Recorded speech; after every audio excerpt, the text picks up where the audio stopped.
Chapter 21, Harpsichord. Translator, Winnie the Pooh, Crease_Lu Editor, Vermilion. Victor was glad to see that Lucien did not slow down over the several days learning. Within 50 minutes he absorbed the rest of the grammar rules. He was smart and gifted in learning language, and had a good memory as well. Good mood brought him ideas. Victor started humming. Ladies and gentlemen, let's have a break. Help yourself to some tea and snack. I gotta jot this down. He was already trotting upstairs when he finished talking. Picking up the fine white teacup, Lucien took a sip of the weird-tasting tea. Rubbing his eyes, he tried to relax a little bit. Felicia, when can we go hunting in your family's manor again? I miss the deers and rabbits there so much, and also the fresh air. Annie was another noble lady among them. However, except for her beautiful blonde hair and gem-like green eyes, her appearance was just around average. Besides, her family was not that distinguished as well. Her father was just one of the many children of a common baron, who failed to inherit anything from the family. No title, no land, no manor. Annie's family had to struggle to live a seemingly decent life with the income from her father's work as a court clerk and the annuity from their title. In comparison,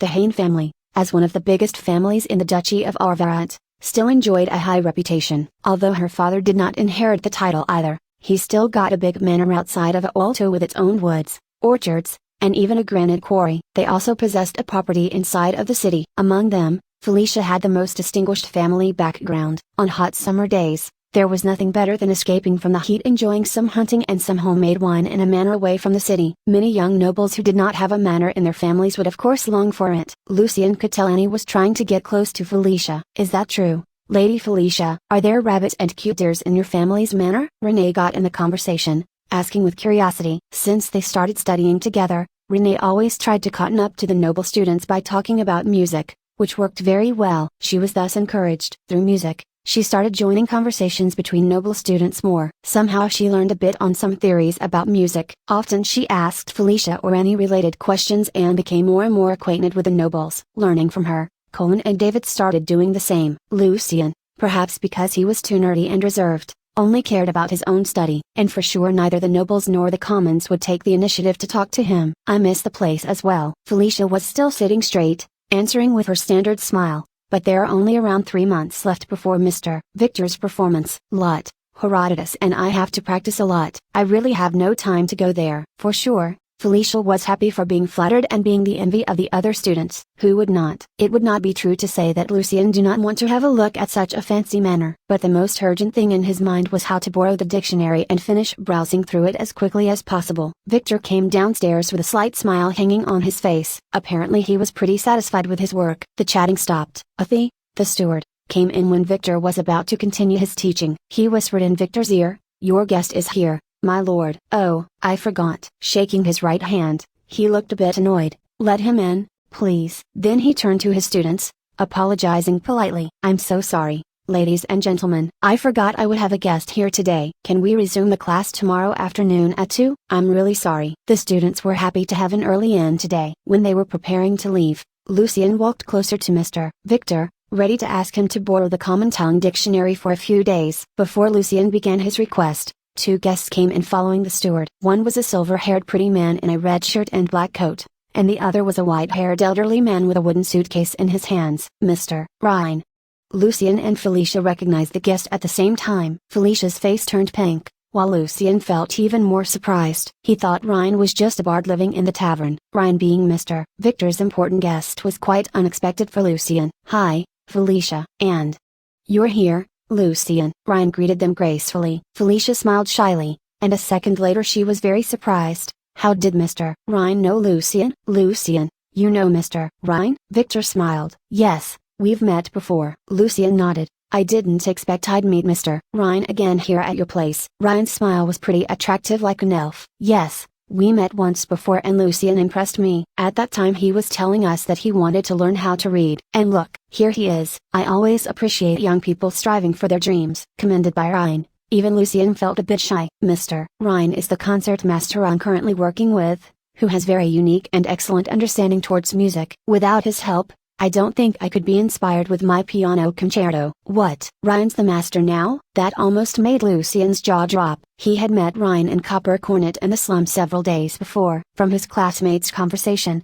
Lucien knew that the structure of a symphony orchestra here was similar to the ones on the earth. The first violinist was the concert master, who would also be responsible for conducting the orchestra when the conductor was absent. How could Ryan, a stranger who had never cooperated with a team before, get such an important position? From Lucien's expression, Ryan could tell he was very surprised. He explained easily. The previous master fell in love with a noble lady, who eloped with her to Syracuse several days ago. Mr. Victor had no one else to find but me. He shrugged his shoulders and smiled. Mr. Ryan should be the first violinist of the orchestra, even if the previous master was still here. Felicia cut in with her flushed face. Mr. Ryan just needs more practice with the others. I agree. Victor also thought highly of Ryan. Mr. Ryan's one of the best violinists I've ever met. I was more than lucky to have him here. Lucien looked at Ryan, who was smiling politely with his right hand laying on his heart, showing his gratitude. Within a few days, a bard was exiled from Syracuse with his harp, and he happened to become the first violinist of a symphony orchestra in Alto. It was too strange for Lucien. It could not be a coincidence. This is Mr. Chavel, the most excellent harpsichord maker in Alto. Ryan started introducing the elderly man beside him. Mr. Chavel shall be able to help you with the improvement. Nice to meet you, Mr. Chavel. It's an honor for me to have you here. Victor shook hands with him enthusiastically and led him upstairs. Before Lucien had any chance to talk to him, Victor was so excited that he forgot to ask Athie to see his students out. Unsure about the relationship between Lucien and Ryan, Athie did not ask him to leave instantly either. Next, Felicia, Annie, Colin and some other students came upstairs quietly, filled with curiosity. Lucien was not willing to leave without the dictionary, so he also followed upstairs to end up in Mr. Victor's practice room. Mr. Chavel, I was hoping the harpsichord could be more sensitive to the pressure of my fingers, so that the control of its volume can be more accurate. Watching Chavel open his harpsichord, Victor made detailed his request. My music requires a wider range of tones, more resonant and vigorous, but also delicate and clear. There were lots of different components in it: springs, pivots, plectrums, strings.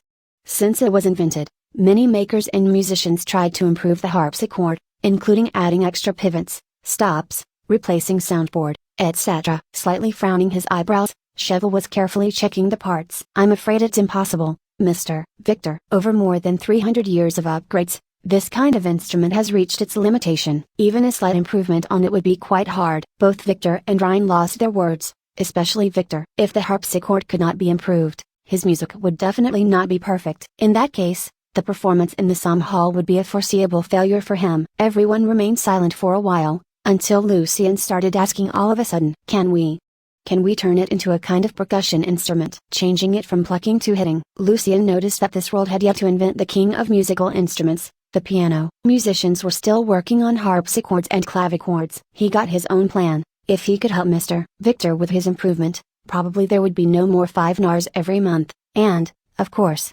borrowing a dictionary would be a piece of cake. As early as they started talking about improving the harpsichord, Lucien opened his piano, manufacture and tones and mechanism of modern piano in his spirit library. He got a rough idea from leafing through the first several pages. Then what would be the difference between it and a clavichord? Chavel threw a stern look at Lucien. Yes, you can control the volume with percussion, but the sound's too delicate and the volume too low. It's only suitable for playing at home, not a hall. It was in Alto, the city of Somme, the city of music. No one suspected the real reason why Lucien understood the difference between a harpsichord and a clavichord. Chapter 22, Appreciation. Translator, Winnie the Pooh, Crease_Liu Editor, Vermilion. Victor was quite upset. He knew that without an improved harpsichord, those picky nobles, musicians and critics would by no means be satisfied with his performance. What was worse, he would also receive a bitter comment from Wolf on music criticism, and then he'd never have a second chance to play in the Somme Hall again during his life. He had seen many excellent musicians fail to perform perfectly in the hall and suffer lots of setbacks afterwards. Every 2 or 3 years there would be a desperate musician among those committing suicide because of his failure. Indeed, most musicians could be quite sensitive and vulnerable. Although he understood Lucien was just trying to help, Victor still felt a bit annoyed by Lucien's groundless guessing. Controlling himself, he answered with his low voice, Thank you, Lucien. But it's more complicated than just combining the two. Such an arrogant fool from the slum. The noble students were angry about Lucien's interruption, while Lot, Herodotus, and Felicia were glaring at Lucien with distaste. Ryan was standing to the side, with an almost undetectable smile on his face, as if he was looking forward to Lucien's answer. Although Lucien hadn't got a full understanding of the two books, he still had some overall ideas. By observing the inner structure of the harpsichord in front of him, he was ready to share his thoughts. With the help of a certain unit, the finger movement might be enlarged through the process of conduction, so the striking from the hammers inside could be louder. Lucien explained it vaguely on purpose, carefully choosing his words to match those of a common lad living in the slum. To avoid suspicion, terms like amplitude were definitely not supposed to show up in his vocabulary. Enlarge? Like what? Shavel's eyes were still stern and his white eyebrows twisted together. He had heard similar ideas before, but after several attempts failed, they all gave up in the end. Under their gaze, Lucien took down a flute from the wall. Once, I saw a farmer who lifted a big rock with a wooden stick and a small rock, like this. He grabbed the ink bottle and put it under the flute and started doing levering. I see. Instead of refuting, Shavel started thinking. Soon he noticed the disadvantage. But like this, the striking speed would be slower. Impressive. Lucien, you are showing us the lever principle. Ryan watched Lucien's model carefully and took a step closer to him. Pretending confusion, Lucien was actually very surprised. How come Ryan knew the lever principle? People here called it the same way, but the rest of them seemed really confused. You may all have seen it before in your lives. I heard the principle when I was traveling to home. Actually, local scholars there already discovered it hundreds of years ago. But here, people worship divine power and the blessing in the blood, so science doesn't pervade very fast. Ryan explained. Have you noticed that the longer the stick is, the easier you can lift something on the other end, Lucien? Ryan asked. Obviously, Lucien thought, but his face put on a confused look as he said, really? Then can we put more than one lever together? Lucien stopped himself here. He could not go any further talking about stuff like multi-lever transmission. Ryan's eyes were lightened immediately. Connection. Multi-levers. He walked close to Shavel and talked to him in a low voice. He was drawing on a paper. Ryan. He's more than a bard. I'm almost sure, Lucien thought while Ryan talking. The bard's hands were waving in the air explaining the principle. Soon Victor joined their heated discussion. Lucien, how did you connect them together? I mean, yes, I saw it before several times but I never thought it could be used on this. Surprisingly, Lot started talking to Lucien, but he was stopped by Felicia. Be quiet. Go downstairs if you want to chat. Lot did not want to miss their discussion now. He nodded and remained silent. The rest of the students were pretty annoyed by the factor that Lucien, the nobody who just recently arrived there, somehow got the spotlight. They were hoping his idea wouldn't work out. Understanding that there were still many more differences between a harpsichord and a modern piano, Lucien once again started reading his two books, to see if there was more he could help with. An elegant melody came out from the room, resonant and rich at the beginning, gentle and soft in the end. Awesome. Victor's face was glowing with excitement. Thank you, Ryan. Thank you, Mr. Shavel. Although there was still a way to go, the key problem had been solved. It's my pleasure. Ryan smiled elegantly. After hugging both of them, Victor came to Lucien with his open arms. Thank you, Lucien. You gave us the direction. Thanks God for bringing you to me. It's nothing, Mr. Victor. Being hugged by a man, Lucien felt a bit awkward. I didn't expect I could actually help. Victor laughed and thanked Lucien again sincerely. Anyway, from now on, if you need any help, just ask. The rest of the students started being envious again. The newcomer earned Mr. Victor's favor so quickly. Lucien was very glad as well. Yes. Yes, Mr. Victor. He asked shyly, I do need help with something. Yes? Victor was waiting for his request, smiling. In his eyes, Lucien was genuinely a good-hearted and promising young lad. Can I borrow your common tongue dictionary? Rubbing his hands, Lucien was pretty unsure. Ryan couldn't stop himself from laughing. Lot, Felicia and the rest people there were amused as well. Sure, no problem, my good boy. Mr. Victor nodded instantly. Anything else? Lucien was even more nervous now. He felt he was asking for too much. Noticing Lucien's hesitation, Victor tried to encourage him. It's okay. Don't be shy. Just ask.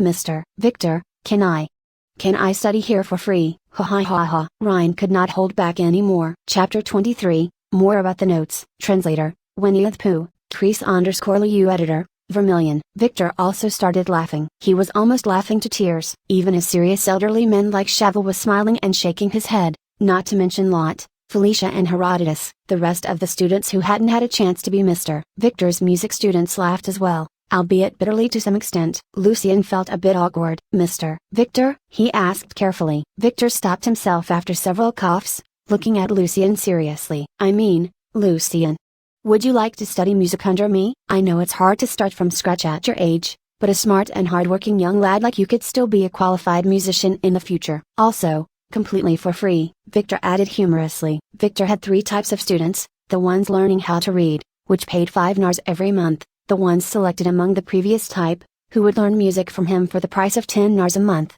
and only a really gifted and outstanding student could perform with him and benefit from his fame and network. Victor, for now, had just one student like that, who was already a well-known musician. So, what Victor offered meant that Lucien could save 10 nars every month. On the other hand, that much was still not a lot for the musician. Even now, when he was kind of struggling because of his current income, Victor would only earn about 7 gold allies a year for teaching these students, which of course did not mean much to him. When Victor was performing for the nobles, his income was around 100 gold allies annually. Actually, merely 7 allies a year was already pretty good for most of the commoners. Annie's father, a court clerk, earned no more than 15 allies a year. Although the other students envied Lucien, he was a bit hesitant about the offer. He never thought he would learn music. Different thoughts were flashing through his mind: the witch's note, John's family, and his own plan. "I'm afraid I'll have to live in Alto for a longer time, until I find a better place to learn magic. After all, Alto's the biggest and busiest city in the West. Being a respectable musician can be a pretty good cover for me." Soon Lucien made up his mind,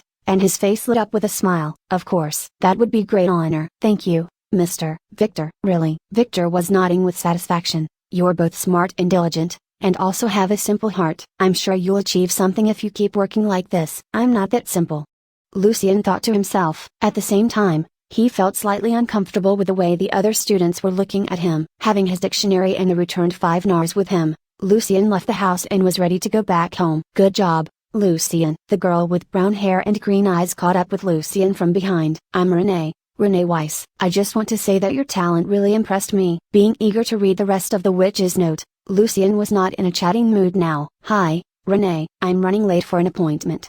I'm sorry, but can we talk next time?" "Oh, alright." Her expression froze for a second, but soon the smile came back. At this time Annie and another noble student, Maxie, passed by them, and Annie's mouth twisted in a contemptuous sneer. Keeping her elegant paces, Annie directly walked away without having a glimpse of Renee. From a distance, Colin and David sneered at Renee as well, but they also wished they could be as lucky as Lucien. The early summer sunshine still shone over it, and at around 5 in the afternoon, when Lucien arrived at his house, he couldn't wait to read the rest of the notes. The good news could wait until tomorrow to be shared with Elisa and her family. Devouring the brown bread, Lucien locked the wooden door from the inside. After taking out his quill and paper, he was ready to start his exploration again. Then he entered into his spirit library to copy the dictionary. Finishing the work, Lucien opened the witch's book again. By 10 o'clock that night, Lucien had finished all of his reading. With a long sigh, he stretched slowly. It looked like the witch was not very good at reading ancient Sylvanas texts as well, because she took the notes in great detail. Some of the parts came directly from her ancestors. Lucien was pretty confident that he could just follow her notes to learn magic. The only problem was that the notes explained no further than how to become a primary level sorcerer. After that point, Lucien would have to find other ways to advance. Or maybe he can learn some ancient Sylvanas characters from the note and learn the contents from the book Astrology and Magic Elements. Anyway,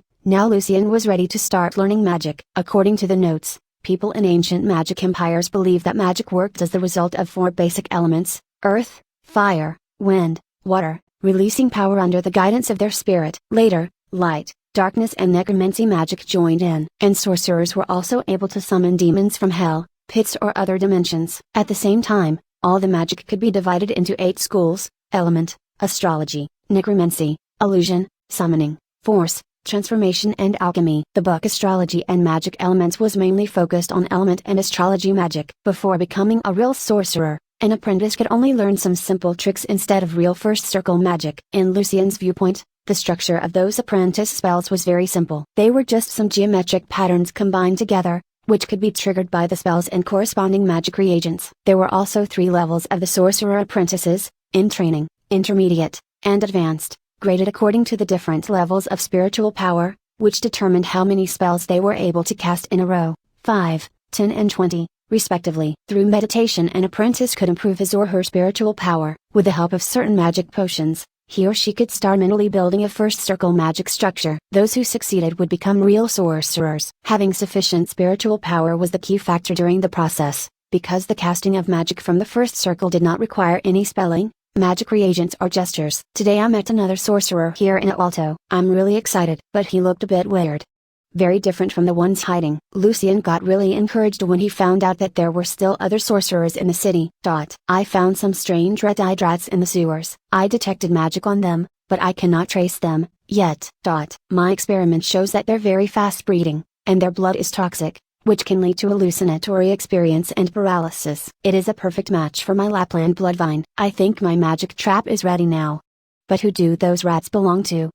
Lucian was shocked to know that the rats didn't belong to the witch. That was to say, there were probably still other dangerous things down there. And the notes kept going. I met the sorcerer again. His thoughts about magic were so unique, his knowledge broad and profound. He was very attractive. But he said that the ancient magic was outdated, except for those really powerful ones, which could still be valuable. Also, he mentioned those ancient people were ignorant and uncivilized. I don't know. It doesn't make sense to me. He showed me a magic book called Arcana. It was thin. Actually, he called it a journal. He said that Arcana is the nature, the theory of magic. But I never thought magic could actually be explained. I was shocked. The book, or journal, was first released more than 300 years ago. It started from a script of a great Arcanist in a sorcerer conference 300 years ago. I've never heard of any of this before. After reading it, I was shocked. I don't even know how I came back home. The witch took down some of the script from the journal. Her writing was messy in this part. Lucian could tell her hands were shaking with great excitement. Here was the script in the note. Ladies and gentlemen, many years ago, in order to fight against the magic creatures, our respectable ancestors learned how to exert our spiritual power directly from dragons, elves, giants, and even from demons. They studied them, their bodies, their blood, their inner magic patterns. And thus our ancestors were able to evolve their own human bodies. They left us the meditation to strengthen our spirit, they left us magic structures to empower their offsprings, and they left us a peaceful continent by pushing those evil creatures back into the pits with their great power. Dragons are hiding, giants migrated, elves are gone deep inside their forests. Now we are the owners of the land. The great victory, ladies and gentlemen. The great victory had been reminding us for hundreds of years to keep seeking greater power, from the pits to hell, from hell to other dimensions, until the Saint Truth Church gained its power. Within a few hundred years, our empires were conquered, our sorcerers slaughtered and exiled. Our past glory died in the ashes of our castles. It's about time we take a step back and ask ourselves, what on earth are we pursuing? What can we do to prevent our magic from dying? Have you ever thought about the following questions? What's the nature of magic? Why are we endowed with spiritual power? How does that power exist? Are earth, fire, wind and water really the most basic elements in the world? If they are, how do they stick together to form everything we know? And if not, which are the real magic elements? What's the nature of the soul? Is it different from consciousness? Do we need any certain tools to help us with the magic structures? Does God exist? If God exists, who is our God? Why can vampires remain undead forever? Why is there a sun and a moon in the world? Why do they rise and set every day? What keeps them moving in such a manner? If we can explore more about the world itself instead of chasing power around blindly, we can find the truth about magic, know who we are and understand where we should go. The name of the great Arcanist was Douglas. Chapter 24, Sorcerer Apprentice. Translator, Winnie the Pooh, Crease_Liu Editor, Vermilion. The notes thrilled Lucian as well. When he first came here he also had many questions about the world. However, he soon forgot all his questions while struggling to survive. These overwhelming questions pointed directly to the origin of the world. Lucian believed that if he could figure them out, he might be able to learn how he came here and how to go back. Even if the Arcanist named Douglas had not completely understood any of the problems, as long as he was still working on them he should be an extraordinary Arcanist nowadays, comparable to the sorcerers and sorceress of legend. Lucian was organizing his thoughts. There's a journal called Arcana. The witch did meet other sorcerer in this city. Everything seems to indicate there are still safe places for people to learn magic. But why would it be a journal? It sounds pretty academic. Why call him an Arcanist instead of a sorcerer? Does an Arcanist rank higher than a sorcerer?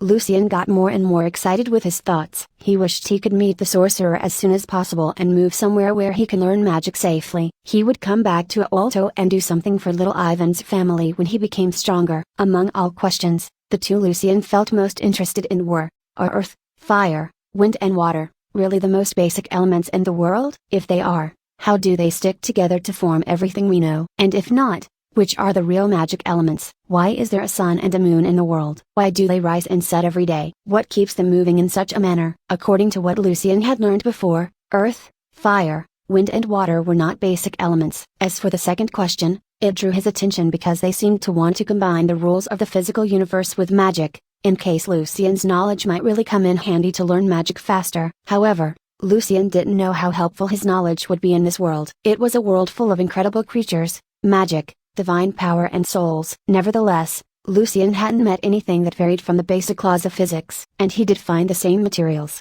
like silver, copper and iron. I might have been wrong before, regarding why some books in my library were locked, Lucien guessed, agitated with the prospect. Gradually he calmed down. He was now more mature and understood that no matter how great ambition one had, sitting there and daydreaming would not change anything. After all, every person still had to be practical. He turned to the last page of the note. Sometimes, during the break of my meditation and experiments, I think about him. He's wise, elegant, and attractive. He said he came here to Alto for an important secret mission. If everything goes well, in some months he might take me to the heaven of our sorcerers and sorceress, the Continental Congress of Magic. We have an appointment in the cemetery. I wonder what he'll tell me. The witch's note sent it here. She and her sorcerer friend must have been ambushed by the night watchman. I wonder if the sorcerer managed to escape. Lucien thought with some disappointment. The Continental Congress of Magic was his only clue for now, but he had no idea how to find other hiding sorcerers and sorceresses. Taking a deep breath, Lucien decided to start his first meditation. He eliminated all the distractions in his mind and got ready for it. Following the note, Lucien kept his breaths long and gentle. Along with the breathing he let his spirit freely spread like water and then drew it back in, similar to waves, again and again until he entered into a blank world. A world where nothing existed. Talented as the witch was, it took her more than 2 years to reach this level, plus another year to augment her spirit until it was strong enough to sense the surrounding magic elements as a junior apprentice. However, after becoming a junior apprentice, it would still take quite a while before one could move forward and become a real sorcerer or sorceress. An apprentice needed to keep forging his or her spirit by doing meditation, to only then be able to analyze and build different magic structures. Having started meditating when she was 10, the witch became an apprentice at the age of 13. A year later she became an intermediate apprentice and was really satisfied with her progress. But then, since she was not good at analyzing the patterns of magic and building their structures, she could not progress any further. So she tried to use a precious magic potion called Magic Gate to break through the bottleneck. Lucien felt both disappointed and excited. From the witch's note Lucien understood that learning magic did take time, so unfortunately there was no way for him to take revenge on the gangsters within a short period. Actually, as Victor's music student, Lucien was now in no hurry to protect himself with magic, since a mistake could affect his teacher's social status. At the same time, it was exciting because Lucien was unexpectedly great at the meditation. After the bitter fight underground, Lucien's spiritual power was improved by a great extent. It only took him less than 30 seconds to successfully enter into the meditation world. Observant as he was now, Lucien was guessing he could probably shorten the time for becoming a junior apprentice remarkably, doing so probably in months or even weeks. Actually, it was even faster than he thought. The meditation world was very different. Lucien could feel all sorts of power here. Some of them were steady, some restless, others were dynamic, and there were even gentle ones. Among others, they are earth, fire, wind and water. The 4 elements. My spiritual power has reached the level of a junior apprentice. Lucien was so surprised that he almost failed to maintain his meditation. The badge really helped me a lot. He became truly happy. Soon he would start learning his first magic. I wonder, why do the 4 basic elements feel more like forces? When Lucien was about to follow the basic element meditation mentioned in astrology and magic elements, a question came to him. Then he noticed the similarity with the question raised by Douglas. Maybe they are actually the 4 fundamental forces: gravity, weak nuclear force, electromagnetism and strong nuclear force, in the universe. But then gravity would definitely be related to the earth element, while the other 3 are in fact different manifestations from the other forces, according to what I learned in my world. As soon as the idea came up, Lucien noticed that the world around him changed. A starry sky showed up and the stars were shining brightly against the dark background. Every star had an invisible string of force hanging down to the earth, attracting those countless strings. The earth, gentle and profound, was like a silent giant grabbing mysterious ropes in its hand. On the other hand, the remaining 3 elements, fire, wind and water, showed no such change, since Lucien could not figure out the corresponding connections between them and the other 3 forces yet. However, the previous clear boundaries between them were seemingly blurred now. The world changes with my cognition? Lucien was guessing that the sky appeared because he happened to understand the connection between gravity and the earth element. He suddenly recalled an excerpt from the witch's notes. Stars, it was a way of meditation belonging to another school for advanced apprentices. As the note mentioned before, there were 8 schools in the world of magic, and each of them had its own way of meditation. The witch just had a brief description in the note about the astrology school because it was the element school she majored in. However, as the fundamental way of meditation for the astrology school, the first time an apprentice entered into his or her meditation world, it would allow them to see one's own night sky, from which he or she could choose a host star of destiny by themselves. The star could be connected with the person, which would provide great help in the person's future learning. More importantly, without a host star, magic belonging to astrology, like horoscope, could not be obtained. That school believed that every soul matched a star in the boundless sky. One's destiny kept changing along with his or her host star. The sorcerer would not be able to see the strings of destiny without a connection, and thus could not cast a horoscope. Therefore, even the basic meditation of astrology school required an advanced apprentice's spirit level. Before achieving that requirement, an apprentice was supposed to refer to other ways of meditation to improve their power until they became qualified. In this world, gravity has something to do with destiny? Interesting. Lucien thought to himself. It seems like many things happening here do not comply with my previous knowledge. Or maybe I just cannot understand it fully. Chapter 25, First Magic. Translator, Winnie the Pooh, Crease_Lu Editor, Vermilion. Staring at the night sky, Lucien sought his own host star using the astrology meditation. Searching in the vast and spectacular sky, soon Lucien located a star in a distance which somehow he felt familiar with. The star was not very bright, seeming like a newborn one. Extending his spirit, Lucien approached the star. Under the guidance of meditation, little by little, Lucien started connecting his spirit with the star. Suddenly, like a string being plucked, Lucien's soul shook and started vibrating fiercely. Knowing it was the hardest but also the most important part in the process, Lucien quickly reached out his spirit again to grab the almost broken string between the star and himself. Gradually, the thin string started shining bright as the stars, and gradually grew stronger. The vibrating slowly disappeared. With a last sudden vibration in the end, an image of the star showed up in his soul. Drawing the power from the star greedily, Lucien continued tempering his soul and spirit until his soul felt swollen. Then he switched to element meditation to improve the interaction and strengthen the bond between his spirit and the elements. The stronger the bond was, the faster one could cast the element-specific spells and shorten the cooldown. CD. In general, Lucien finally opened his eyes when he started feeling extremely tired deep in his soul. They were full of excitement and ecstasy. Even when I'm not practicing meditation, I can still feel my host star in my soul. And if I focus more, I can even feel that there's a star shining afar in the sky that is connected with me. I can feel the power of the star. But soon he felt confused. Wait. I came here by mistake. I don't belong to this world, so why would I find my host star of destiny here? Theoretically speaking, if someone dies, that person's star would gradually dim until it finally disappeared. But the star I felt just now, it belongs to me, the real me. Xiphon. Lucien could not figure it out at the moment. Also, from the notes, Lucien learned that a sorcerer or sorceress needed to use specific magic to measure other people's spiritual power. Only those who just broke through to a new level could be detected in a direct way, without using any magic, due to the instability of their power. Of course, magic that could hide one's power existed. After taking a very short break, Lucien opened the notes with great excitement. He couldn't wait any longer to see what magic spells were waiting for him. Since he now had the host star of destiny, Lucien could master all 3 apprentice spells in the School of Astrology, which were relatively powerful among those of similar level from other schools. But for now, Lucien's power was only enough to cast the spells 2 to 3 times before his spirit was exhausted. Different levels of apprentice were accessed depending on how many spells an apprentice could cast before exhausting his spirit. An apprentice in training could cast up to 5 spells,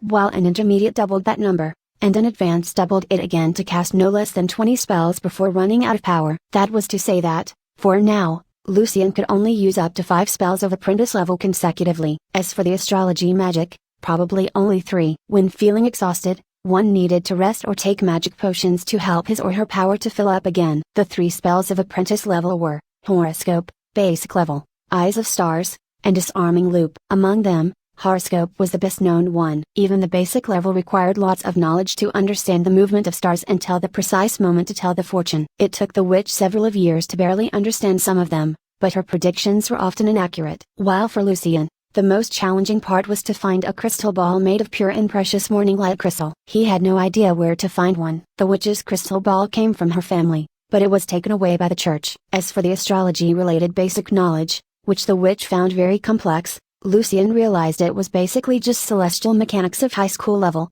but it was described in a messy way. However, Lucien could not explain with his current knowledge why a star would have something to do with a person's fate. Picturing himself in the future sitting in front of a crystal ball and casting spells, Lucien felt thrilled. If he wore a black sorcerer's robe, Lucien had the impression he would look more like an evil wizard. Eyes of Stars, and hypnotism magic. The caster needed to have the person staring at his eyes. Disarming Loop. Lucien's understanding was that the magic could use the gravity from the stars and build an about 20 centimeter thick loop, in which the gravity could be controlled. It was a magic mainly used for defense. Lucien decided to start by protecting himself. He would learn disarming loop. Besides, the other spells all required other materials. For example, Eyes of Stars needed Night Star, a type of herb, as its reagent, and almost all the element-specific spells had similar requirements. Although Lucien could also learn magic from other schools, his meditation technique would make it easier for him to start with astrology and element. Keeping himself focused, Lucien cast the strange spell in a low voice, trying to search for the power in the hanging string connecting the star with his own host star. He felt his spirit started vibrating with the casting. It was possible to feel the gravity from the star. Hurriedly, Lucien tried to shape his spirit according to the simple magic pattern in the notes. However, before the pattern was created, the combination of his spirit and the gravity ceased. Lucien had failed. After 5 failures, finally his efforts were successful. An almost invisible loop of soft light fell down on the table, surrounding a previously lit candle. Controlled by Lucien, the candle flame was suddenly constrained, and in the next second soared up in the air. After 2 minutes of practice, Lucien stopped. Crossing his fingers, Lucien bit his lip thoughtfully. I'm not able to create a big difference in gravity. The loop might be barely enough for people to lose control of their weapons to some extent, but not strong enough to disarm them completely. After all, it's just an apprentice spell, and it takes me too long to cast it. If I practice more, I should be able to create the loop within 3 seconds. Anyway, it is my first magic. Lucien was glad that he could master disarming loop in such a short time, while it took the witch more than a month. The witch explained in the note that the difficulty came from the fact that she couldn't understand why would the stars lead to the chaos of the earth element,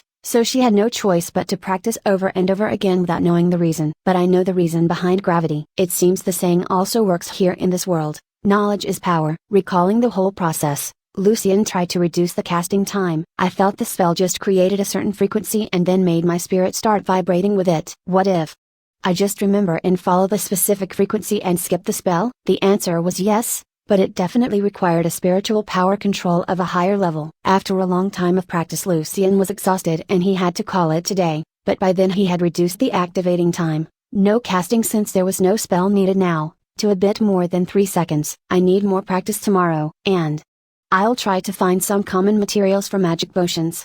Lucien's brain was not working properly due to his sleepiness. Even if a sorcerer or sorceress didn't aim at being an alchemist, the process of learning from creating magic potions was still very significant. Rate Translation Quality Chapter 26, The Beginning of a New Life. Translator, Winnie the Pooh, Crease_Liu Editor, Vermilion. There were over 10 different magic potions in the notes. Every one of them was amazing. For example, Brown Owl was helpful for restoring energy. The most precious among them were 3. Magic Gate provided a great boost for those apprentices who found themselves stuck because of certain magic structures. Silver Moon was a potion that could help the apprentice during the process of breakthrough, and Crying Soul could reveal the power hidden in a developed body, or so to speak, an adult. For now, Crying Soul was the one Lucien was longing for the most. The materials required for Magic Gate and Silver Moon were precious and hard to find. They also demanded a higher level of spiritual power, close to the one a real sorcerer had. Only Crying Soul could be used on any healthy person, becoming a very famous potion back in the days when the ancient sorcerers were trying to have more low-level squires to face moments of crisis. But there was also a side effect: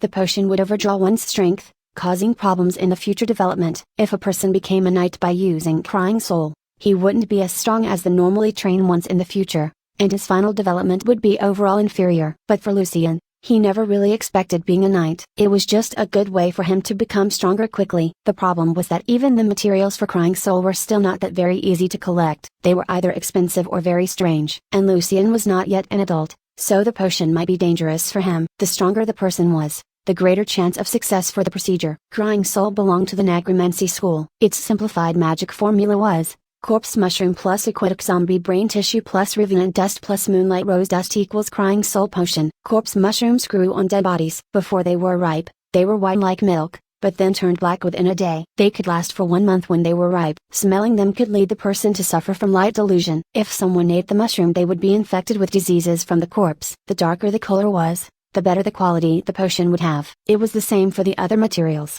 Stronger aquatic zombies and revenant with stronger hatred would improve the potion's effect as well. Moonlight Rose was precious and expensive, costing about a gold ale per gram, 100 silver nars. It shone like the silver moon at night. Also, high-level knight squires would use the rose to help them awaken the blessing in their blood. One dose would need at least 10 grams, If everything went well, the witch once tried to make a crying soul potion to become stronger, in order to help on the search for Snow Gorse later. After all, the potion could help a person fight in the same conditions with a level 1 knight, and there were just about 400 knights in the whole duchy. She could not afford the rose, but the witch mentioned in her notes that there were aquatic zombies along the Bulim River at night. She also recorded that the revenant dust could be obtained by summoning a low-level revenant using the blood of evil creatures, which was also an apprentice-level necromancy spell. Lucian had no better options available. The only thing he could do now was keep practicing and strengthening his spiritual power, while at the same time trying to find these materials secretly. Approaching the month of fire, the sun rose much earlier than before. The orange-colored clouds were slowly changing as they crossed the sky like blooming flowers. Lucian succeeded in activating Disarming Loop again. He already knew that the spelling was not necessary if he first made his spirit resonate in the same frequency of the spell. However, that method was more energy-consuming. He was disappointed to see that without the spelling, activating the magic even once could drain his spiritual power completely. After doing meditation, Lucian felt invigorated. He tidied his messy place a little bit, leaving no proof of the magic Praktos, and headed to Auntie Elisa's house. Morning, Lucian. Come and join us for breakfast. Ivan opened the door. Recently he was helping his mom in the textile association and thus looked more mature now. Sure, I plan my arrival time just to be able to have breakfast. Lucian smiled. You're playing the funny now, little Evans. Joel was having the veggie soup with dark bread. He was happy to see Lucian's growth. You seem more confident now. Every Sunday morning, those faithful ones among the citizens would go to the St. Truth Church. Lucian did not want to go with them because was too afraid of being found out, so he always saw different excuses not to join them. Have some hot soup, little Evans. Annie Elisa scooped a bowl of hot soup and handed it over to Lucian. Lucian was starving from his previous meditation and casting. Sipping the hot soup with dark bread, Lucian felt much better. The dark bread here was still not tasty. Lucian could taste some wheat bran mixed in the bread, and it was much better than what he had at home. His bread tasted like pure wood. Uncle Joel, I got something else to do tomorrow. Sorry, but I can't go with you to the church. Despite the risk, Lucian also had no time to waste with that. Don't you have to work in the market tomorrow? Annie Elisa asked. Lucian pulled out the old purse and gave it back to Joel. He smiled and answered, I'm Mr. Victor's admitted student now. I'm going to study music under Mr. Victor, and... Lucian paused a bit. He will teach me for free. What? Joel almost choked on the bread. His face turned red from coughing. He allowed you to learn music there? You just wanted to learn how to read, like a week ago. Clearly Elisa had a different focus. For free? Really for free? Ivan gasped in great admiration. Lucian, what did you do? Lucian told them the full story. I'm pretty lucky to have this opportunity. I'm gonna visit Mr. Victor tomorrow morning and borrow some related books. In fact, Lucian was going to study at Victor's place this afternoon to make up for lesson they had missed. But it was also a very good excuse for him to be absent from the church again, and he was going to visit Mr. Victor tomorrow morning again to collect more books in his spirit library. Being a musician was a perfect cover for Lucian. He had to take it seriously. Oh, Mr. Victor, what a generous, nice and talented gentleman. Elisa was touched, again. Thanks God. God bless you, little Evans. After so many difficulties, your beautiful new life has finally come. Joel stared at Lucian for a while with complicated emotions. Finally he started patting on Lucian's shoulder with great joy. His voice was trembling. You're lucky, yes, but you are also smart, diligent and gifted. Mr. Victor is an awesome teacher and I'm sure you can accomplish big achievements in the future. Do your best, little Evans. If you manage to have a chance to play in the Som Hall, let me be there to watch you. Then I will have no regrets in music in my life. On the opposite side of the table, Ivan was nodding as well. Then I can tell my friends that I have 2 elder brothers, one is a knight and the other is a great musician. Cool. Of course, Uncle Joel. I'll work hard. Lucian nodded seriously but sighed in his heart. He felt sorry that he wouldn't be able to put lots of energy and time in music. Last night Lucian had been drawn into the amazing magic world. For him, being a musician was just a camouflage and a way of making money for learning magic. Joel loved music deep within his heart, but Lucian did not. He did not know much about music here, but from his experience many songs he heard before were very beautiful, and some of them shared the same features with the classical masterpieces on earth. Putting the purse back, Joel reminded Lucian, when you decide what instrument you'd like to start with,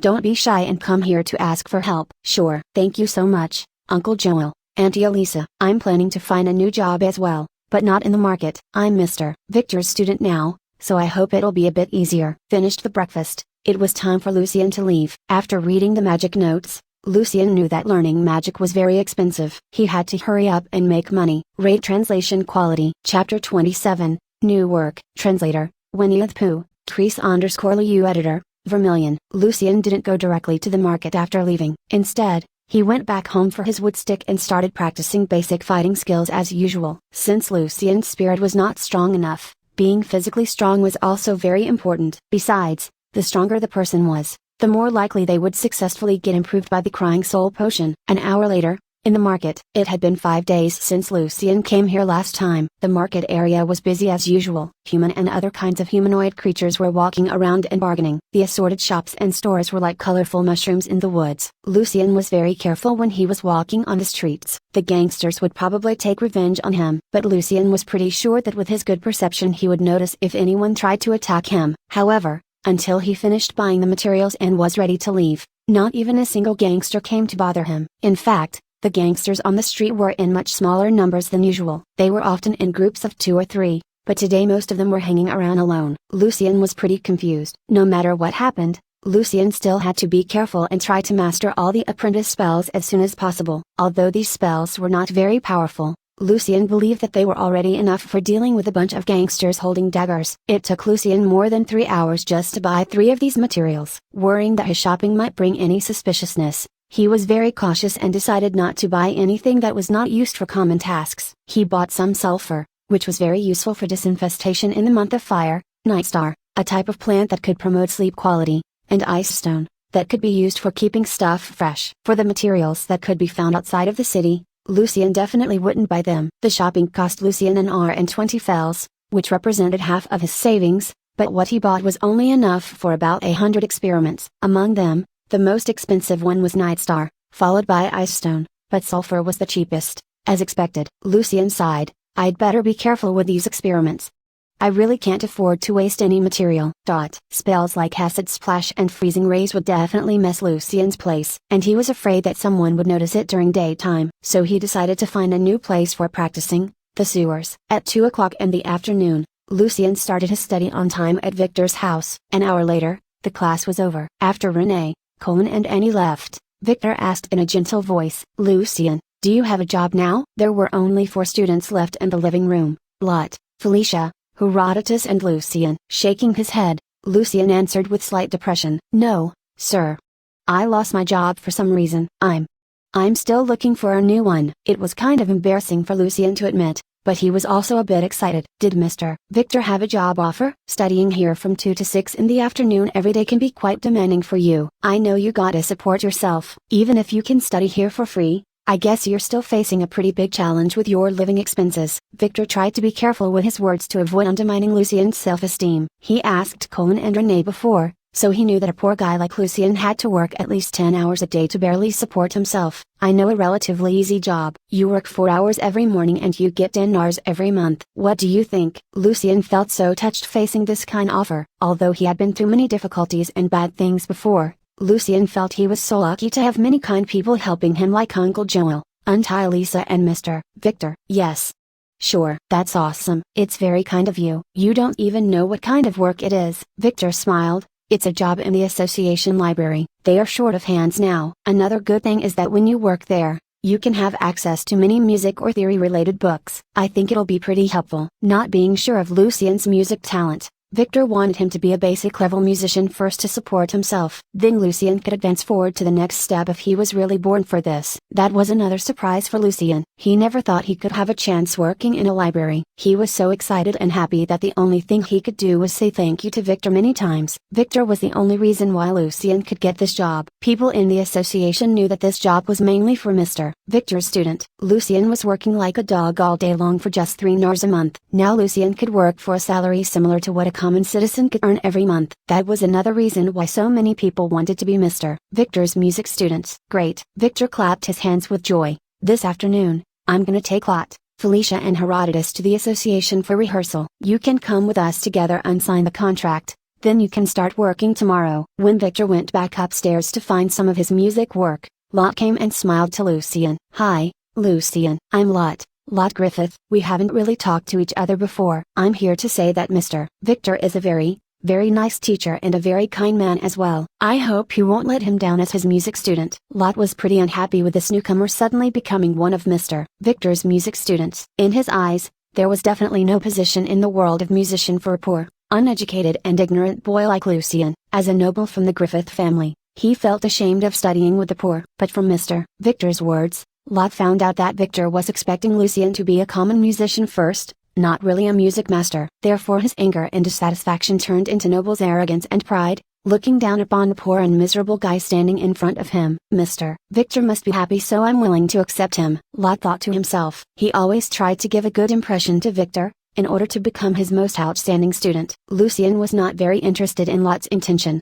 because he knew that he had a different path to go, magic. He just replied politely, I won't. Thank you, Lot. I'm Lucien Evans. I'm Felicia Hayne. Politely but also coldly, the red-haired girl nodded to Lucien. She didn't believe Lucien would achieve something in music. Besides, she couldn't allow herself to get too close to a poor guy. It was bad for her reputation. And Herodotus, who always disliked Lucien, also did just a simple self-introduction like Felicia. The hall of the Musicians' Association. Stepping on the thick and soft carpet, Lucien was following Mr. Victor to the reception counter, while the other students were practicing upstairs. Good afternoon, Mr. Victor. The cute girl, Elena, slightly bowed and greeted him. Good afternoon, Elena. Victor was always kind to everyone. This is Lucien, my new music student. From tomorrow on he will be working in the library. Can you kindly help him sign the contract and hand it to Mr. Hinklater? She nodded and took out the already prepared contract and a quill. When she was passing Lucien the contract, her green eyes were open with surprise. Lucien, it's you. No wonder, I just thought it was a familiar name. She couldn't believe her own eyes. About more than a week ago,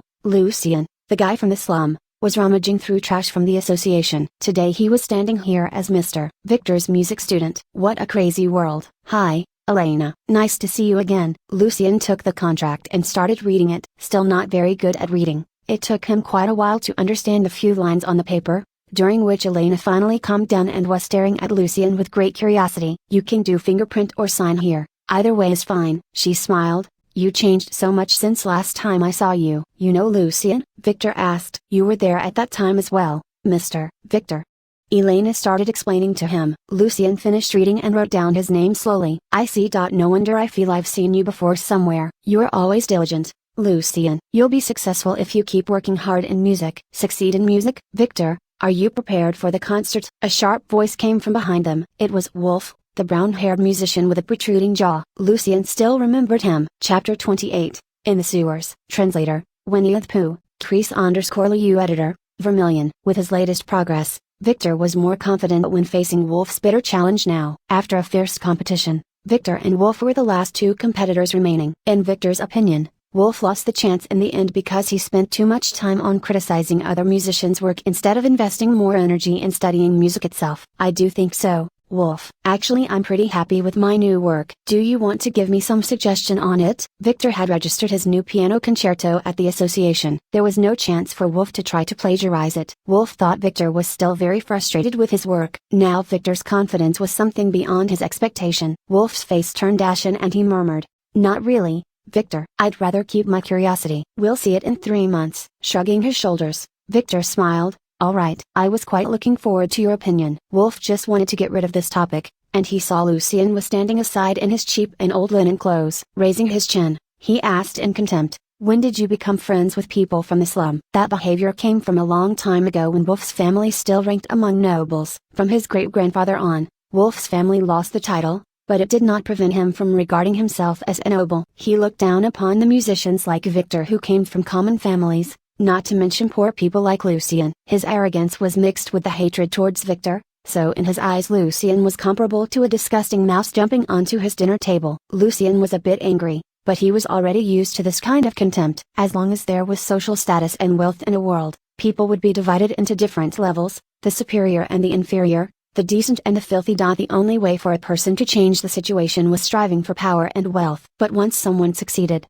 they would often join the group and become one among the ones who looked down upon the common folk. Mind your words, Wolf. Frowning his eyebrows, Victor warned him seriously. Lucien's my new music student. He's a very talented young lad. Honestly speaking, Victor boasted about Lucien's ability. He was not sure about Lucien's music gift yet. Are you serious, Victor? Really? Wolf started laughing so hard that he almost lost his footing. You got that nervous with your performance and lost your mind? Lacking a bit of confidence, Victor tried to fight back. Alto is the city of Somme, the city of music, Everyone here can have a chance at learning music. Many outstanding bards are of poor background. The talent of music is a gift from God, and God doesn't only bless the wealthy and the noble. Wolf shook his head while he was still laughing. Come on, Victor. Both you and I know that a talent can easily awaken the blessing in their blood. We call people like Princess Natasha and Lord Verity talents, but your student, Ginriel, if he managed to become an outstanding musician in the future, I will do an open apology to you and your student on music criticism,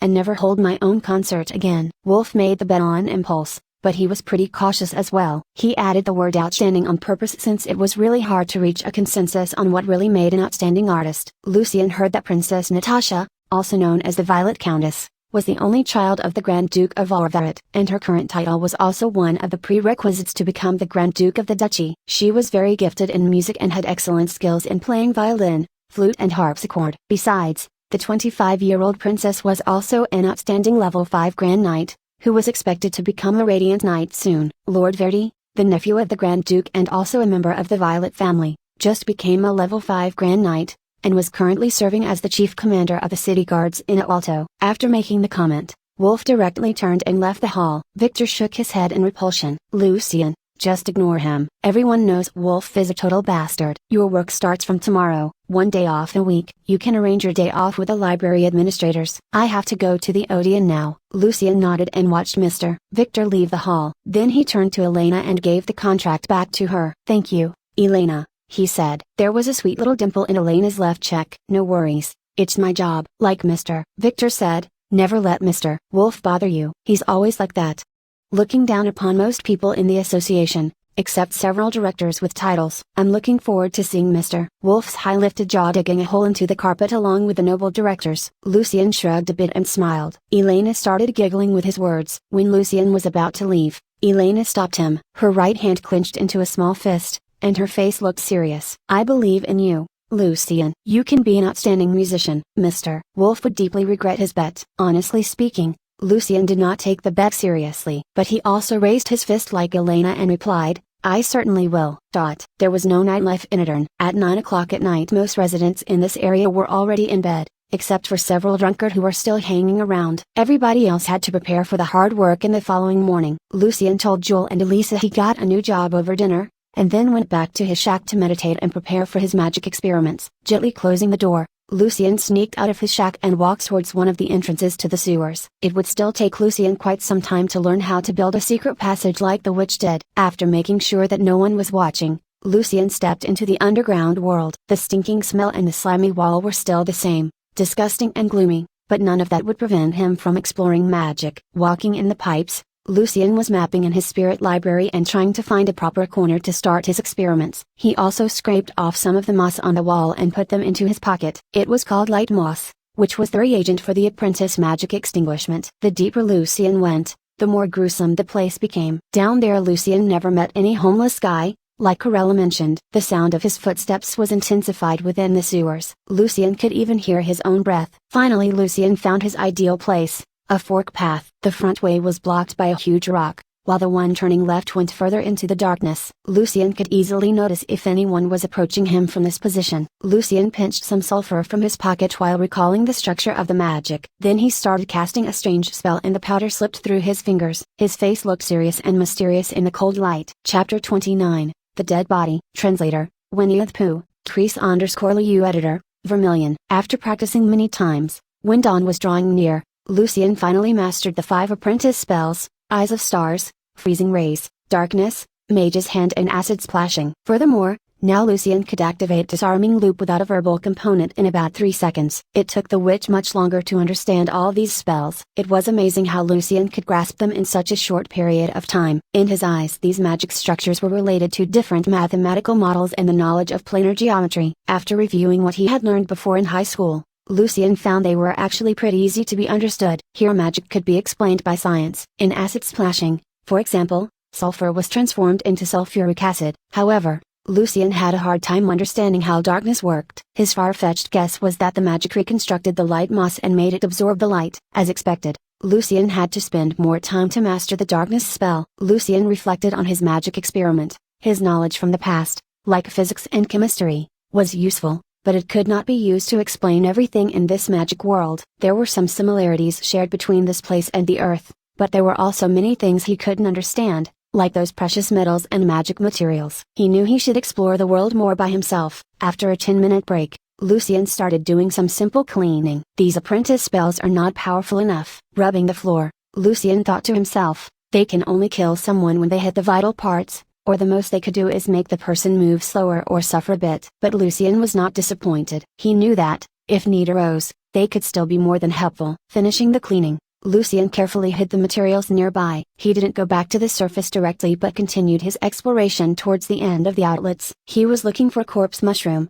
which meant he had to find some carcasses first. Searching in a graveyard under the nose of the church was too risky. Lucien heard that many poor people, who had no families or friends, died lonely and miserably down there. Besides, dead animals and rotten flesh were even easier to be found. The witch did not mention any possible danger in the pipes, but Lucien was still very cautious, staying alert to any sign of trouble.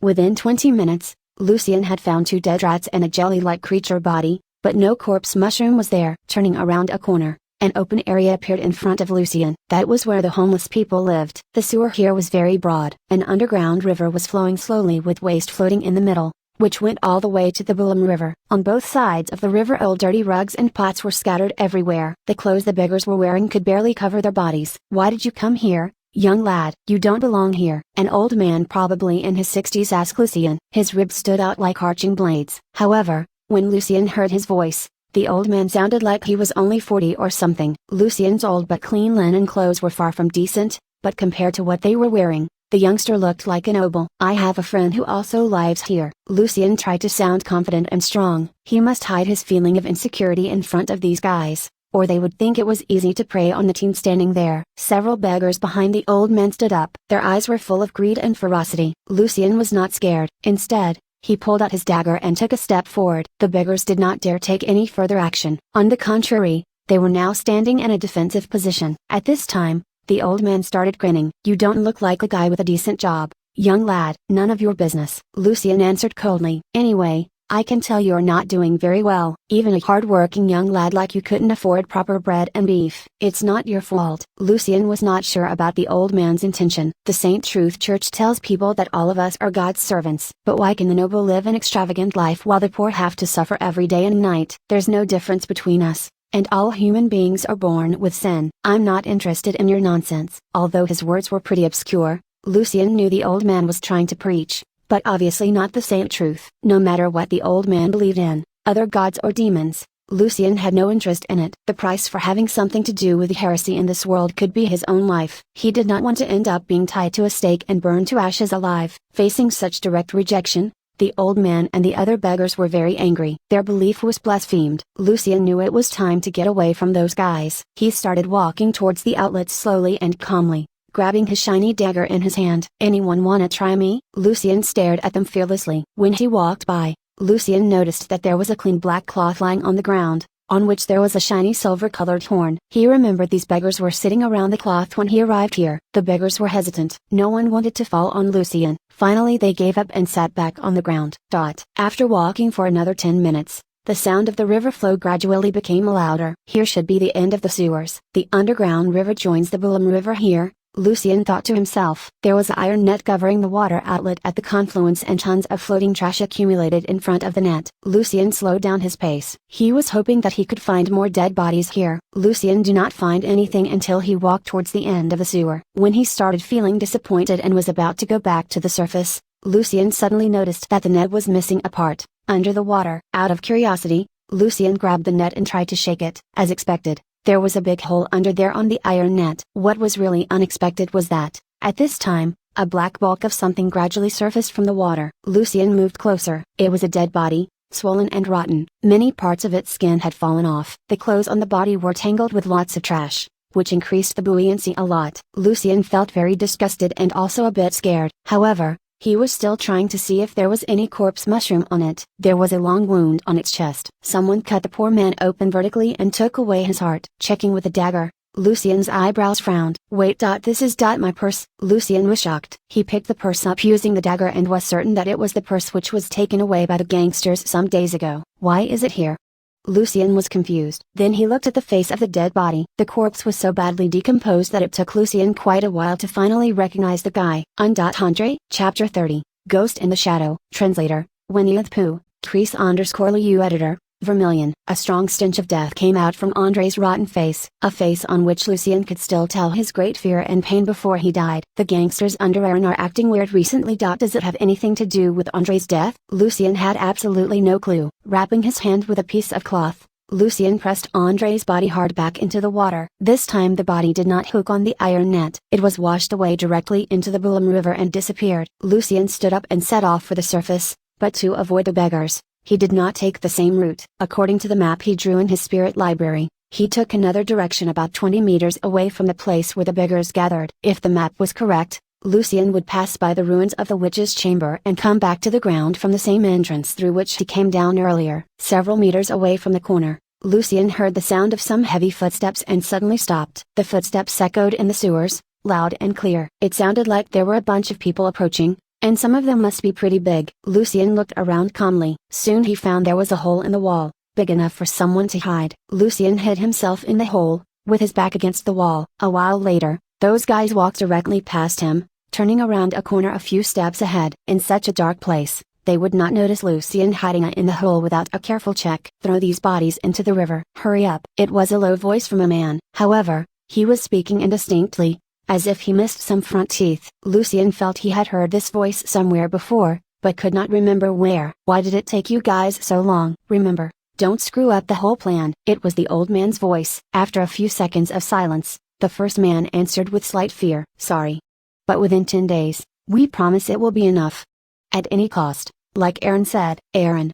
Rosen Aaron? Now Lucien finally recognized the first voice. It was Jackson, the guy who smashed Lucien's shack. And also because of Lucien, Jackson could not even speak clearly now. From their conversations, Lucien's guess was that the Aaron gang was by no means a victim of the heresy, but an accomplice, and probably Andre was killed because of his disobedience. The old man's voice was very unpleasant. Please tell Mr. Aaron and the other guy, that as long as you continuously spare no efforts in helping us grow, you will all receive huge rewards. I know that, in your eyes, I'm only a dying, useless old man, which is true. But we are just tiny worms on the ground. Our priests are already powerful enough to beat their bishop. We wouldn't need any of your help were it not for maintaining that thing. I will, Jackson answered in a low mood. But, Jackson, I don't think we can meet the requirement. Another voice came, trembling. We gotta make sure that those are people that no one would care about. Homeless guys are ideal, but we cannot find any of them down here, other than his people. That's true, Jackson. It's too difficult to find 50 of them within 10 days. Someone else agreed. The old man laughed. The rest of them are at the bottom of the Boulem River. Eels in the river will clean them up for us. Scar, Aaron told us to make it at any cost. We don't necessarily have to focus on homeless guys. If they are just the poor, Aaron will be able to handle this. A cold smile appeared on Jackson's face. You have any target already, Jackson? Scar was a bit surprised. Yes, I do. Jackson's face turned hideous. They gotta pay the price. The two little bastards, and their families. Lucien was shocked. His anger was burning his guts. He knew Jackson hated them, but he never expected that the thug could be so cruel and inhuman to the point of planning to kill the whole family. But thank God Lucien was here and found out about Jackson's plan. I gotta solve the problem here and now. The plan of killing them all in the sewers arose in Lucien's mind. He couldn't let them go back onto the ground, or he would not be able to protect John's family anymore. Lucien must kill them all. Then Lucien could tell John about the heresy and no one would know what happened down here. Many thoughts quickly passed through his mind. Lucien reached out to his pocket and made sure that all the magic materials were in position. Carefully, he creeped out of the hole and approached the corner. They had 9 people there, but Lucien had no choice. Staying calm was his most important and powerful weapon. Throwing the last sack into the water, Scar poked the body bag with a long pole in fear. Although they were gangsters, gouging out people's hearts alive was still too much for them, and they also believed in the God of truth. So they prayed in their mind, begging for forgiveness. Jackson, all of the bags are gone. Glancing at the weird old man, Scar carefully asked, we'd better go now. I heard there are a lot of aquatic zombies in the Boulem River. Jackson turned to the old man. Does it have anything to do with the bodies we threw away? I've never heard of zombies in the river before. The old man shook his head. We don't want any trouble while we're not strong enough. Alto was the core city of the previous magic empire. Maybe some kind of death power was sealed deep within the river, and now the seal is no longer effective. Alright. When Jackson was about to leave with his men, he saw Scar's terrified face. At the same time, Jackson heard a weird, low voice murmuring in the back, like a spell. 20 meters away from them, there was a dark humanoid shadow standing there. Half of his body and face were hidden in the darkness. In the shimmer of the moss, the mysterious shadow was even more strange and terrifying. GH. Ghost. Scar screamed at the top of his lungs. Since he was involved in this, his conscience was tortured by the fear that the people they killed would come back and seek revenge. When he closed his eyes, the warm and bloody hearts that they took from those people's chests when they were still alive were still beating in his mind. Great fear seized him. Scar now could not even move at all. The ghost raised his right hand, and some shimmering powder fell through its fingers. Jackson and the old man started running as soon as they saw the ghost, but all of a sudden they were devoured by complete darkness. The glimmer from the moss disappeared. The darkness spread quickly like a bottle of spilled ink and no light could penetrate it. They couldn't see anything. Except for the old man, the rest of them were crazily wielding their daggers, trying to keep the bloody ghost away. The pipe was narrow. They hurt each other by accident and some of them started screaming in pain. But fear and panic did not help them at all. Darkness, an apprentice spell. It could block all kinds of natural light in an area no larger than 6 by 6 meters, enveloping everything in complete darkness. For now, as an apprentice, Lucien could maintain the spell for 1 minute. You idiots! Calm down. Stop. Although he could not cast a single spell, the old man heard the priests mentioning about different kinds of magic before. Ouch. However, before the old man made that command, Jackson's dagger scratched him. Within little more than 10 seconds, 2 guys got stabbed by the chaotic attacks of daggers and fell on the ground. The others were also injured to some extent. Driven by the horrible fear, Scar and other 3 guys started running backwards. In the darkness, 2 of them fell into the river like the body bags, while the old man, Jackson, another thug started rushing towards the shadow. At this time, the weird spell-casting voice arose again. Raid Translation Quality Chapter 31, Zombie in the Sewage. Translator, Winnie the Pooh, Crease_Liu Editor, Vermilion. After a few more steps the old man finally broke the siege of darkness. However, his eyes were no longer accustomed to the weak light from the moss. It was just a blink. When he opened his eyes again, some kind of pungent, dark green liquid hit his face directly. Ow! The shrill cry from the old man scared the rest of them. Jackson looked back subconsciously, even though he could not see anything. With both hands covering his eyes, the old man was rolling on the ground in horrible pain. The skin of his face burned and turned black instantly. His scream was so bitter that Jackson and the rest of them shuddered with fear. Several seconds later,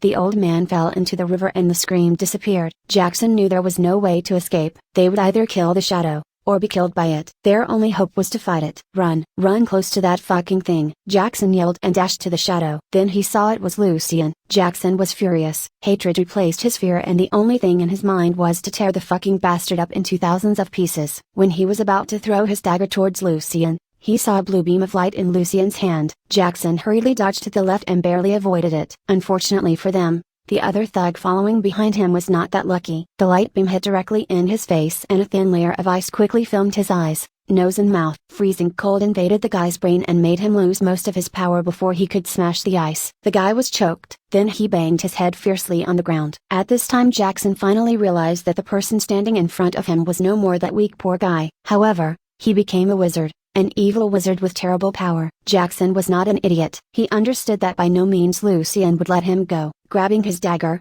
he leapt at Lucien's throat with all his strength. Suddenly, Jackson felt a heavy pressure fell on him and then his legs caved. Then his body fell down directly onto the ground. Fuck! Jackson swore desperately. He did not know what was going on there, but he knew that losing his footing at this point would be fatal. Longer before Lucien cast Acid Splash, he had already activated his defensive magic, Disarming Loop. Without saying a word, Lucien walked towards Jackson, looking at him wielding his dagger in vain. Without saying anything, Lucien grabbed Jackson's hand and slowly pushed the dagger into his neck. The gravity affected the blood and it didn't squirt out from his neck too much. It was ideal because Lucien did not want any of Jackson's dirty blood on his clothes. Jackson's great anger and pain were choked in his throat. His eyes were wide open and his eyeballs almost burst out, while his arms and legs were twitching against the wall. Jackson's nails were scratching on the ground. But soon his resistance was no more. The other guy did not take Lucien much time as well. Standing beside the underground sewage river, Lucien saw the old man's body floating quietly downstream with his face soaking in the water. Lucien felt relieved,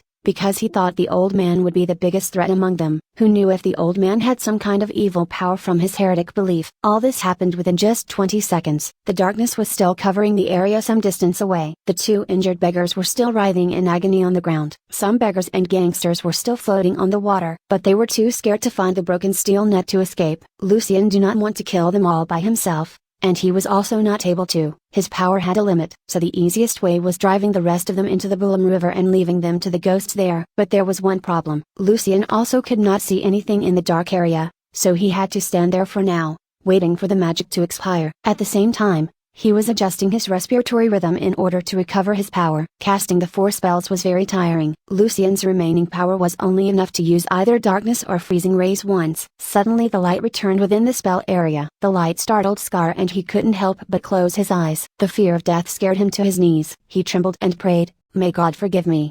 May God forgive me." Slowly opening his eyes, Scar was shocked to find how young the wizard was. In the dim light, the wizard had fine features. Scar had lost his mind and surrendered. He could not tell whether the man standing in front of him was an evil wizard or a hateful ghost. It was a good chance to cast Eyes of Stars on Scar, when he was suffering a mental breakdown. The apprentice magic could mesmerize the enemy or make the person fall into a trance state. The two effects were different. The former, mesmerization, required the caster to look into the other person's eyes for almost 10 minutes, while the latter, trancing, only needed some eye contact, which was more helpful in a fight. If Lucien could take control of Scar, he could use him to kill the rest of them. When Lucien was about to cast the spell, a sudden short scream pierced the silence and echoed in the whole space. Even Lucien felt very strange. As suddenly as the scream of agony started, it stopped. Lucien stopped his spelling and took a step behind his disarming loop. His freezing rays were ready to go. At this time, both Lucien and Scar saw the horrific scene. In the river, a strong and pale hand was holding tight at a gangster's neck,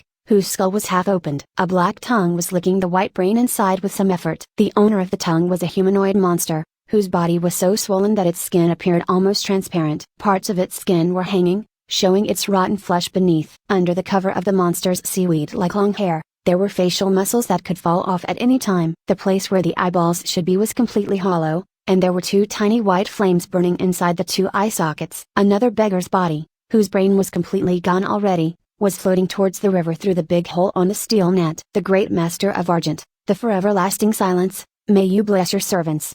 A beggar sitting next to the wall started praying desperately. The monster had a frightening power that reeked of doom. Even Lucien was extremely nervous and terrified, although he was quite a distance away from the monster. Aquatic zombies. These were the monsters in the Boulum River. They were zombies. Lucien suddenly recalled the witch's note, which described the features of the undead creature. Aquatic zombie, immune to mind magic, no morale, immune to poison, sleep, paralysis, stun, disease effects, no fatigue, exhaustion, breath, do not feel cold, strong resistance towards ice and acid, extremely afraid of fire and light magic. But what frightened Lucien was that the note did not mention anything about the flames in the zombie's eyes. Something was definitely not right. Chapter 32, Aquatic Zombie. Translator, Winnie the Pooh, Crease_Liu Editor, Vermilion. According to the witch's notes, an aquatic zombie was no stronger than a male adult. But unlike most of the undead, these zombies were way faster and swift, while they still carried the features belonging to the undead, strong resistance to physical damage and other immunities. Therefore, common people and even some night squires usually did not have any chance to survive when facing these zombies, unless they had a significant advantage in numbers. Since aquatic zombies were extremely afraid of fire and light magic, a torch could burn them down if it was used properly. However, this zombie just showed up from the water, which meant its strength and agility would be increased significantly. Fire magic was also not that powerful anymore because of the water. Only light magic could be helpful under this circumstance. Lucien was absolutely not prepared. Although he knew that he had to confront aquatic zombies someday, it definitely should not be today. The witch mentioned in the note that there was a kind of material called flame jelly which could be used for alchemy. A piece of jelly could even burn in water for a while. However, at the moment Lucien mastered no useful light magic and also had no such jelly. Even worse was that somehow he felt the zombie he was facing was way stronger than the common ones described by the witch. Regarding light magic, sorcerers could never compete with pastors. Aside from light rays in the first circle and on, all light-related spells of apprentice level were not for attack purpose. Nevertheless, among element magic, fire magic ranked top mainly because it was hard to be brought under control. The only fire magic in apprentice magic list was Marius's small fire, which could only be used to kindle firewood when an apprentice forgot his or her flints in the wild. Escape was the first idea in Lucien's mind. At the same time, the mutant zombie had finished the gangster's brain and swiftly jumped on one of the beggars. Then Lucien heard a crisp crack in the beggar's neck. Pressing its fingernails deeply into the skull, the zombie opened the beggar's head very easily, like opening a walnut. Its speed and strength made Lucien stop. After seeing that, he understood that escape simply meant death. There was no other way to survive other than fight back, and for that he needed to calm down. Lucien's brain quickly started analyzing. The zombie's afraid of light. But it's very early in the morning and it is still dark outside. The zombie won't give me enough time to light anything with my flints. Marius's small fire. No, I don't know how to cast the spell yet. Lucien was standing there, watching the zombie finishing the brain and then jumping onto Scar. His mind was being occupied by different thoughts and plans, but each of them was denied by him calmly. The ability to stay calm was the most important character of an outstanding sorcerer. Mutant zombies could impose a magical effect called Dread Aura on their targets to freeze them with fear. But Scar's fear of the zombie was so great that he managed to move his legs and started running for his life. However, only after a few steps, the zombie swiftly overtook him and grabbed his feet. Scar squeaked out shrill cries desperately. Disarming Loop, Eyes of Stars, Mage Hand, Extinguishment, Acid Splash, Freezing Ray. That's all I know. Among them, Eyes of Stars and Extinguishment are of no use here. Disarming Loop is useful, but it's far from enough to stop the monster. Lucien was still standing there, his eyes staring at the monster. The zombie raised Scar with its two claws and directly tore him in half. Lucien could hear that Scar's heart, liver and guts fell onto the ground with profuse bleeding. Scar's thrilling scream was still echoing in the pipes. Mage Hand. Also not powerful enough. Acid Splash.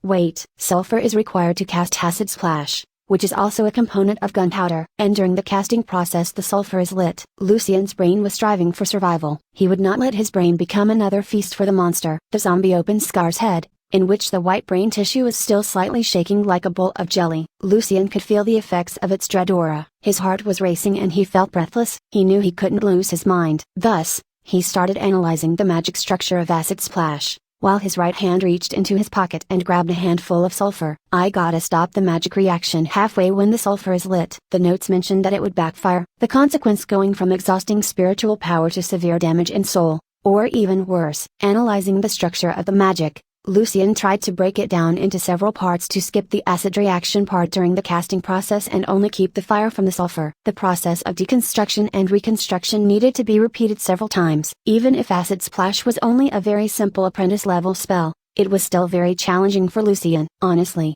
he was not sure if he wouldn't kill himself by doing this. But he had no other choice. The zombie devoured the brain and threw Scar's body away. Slowly it turned to Lucien and suddenly started running towards its last target. In Lucien's eyes all of this was like a slow motion. He could smell the stink of death and feel the overwhelming horror. No one could tell Lucien's fear from his face. Lucien didn't move at all. He was just standing there with the sulfur slowly falling through his fingers. The zombie was even faster than Lucien thought. In a second, the horrible creature was only a meter away from him. In the meantime Lucien started casting the spell and then forced himself to stop before it was completely finished. As if he was hammered in the head, dizziness seized him and his nose started to bleed. But instantly a trail of fire showed up in front of Lucien. The claw of the zombie was just a few inches away from Lucien's head. Lucien's power was completely exhausted and he could not sustain the fire and let it grow anymore. In the last moment he released the fire and fell onto the ground. He had tried his best. The zombie's claw got his clothes and left a long tear on them. Suddenly a firewall exploded between Lucien and the zombie. He raised his injured hands instinctively to protect his head,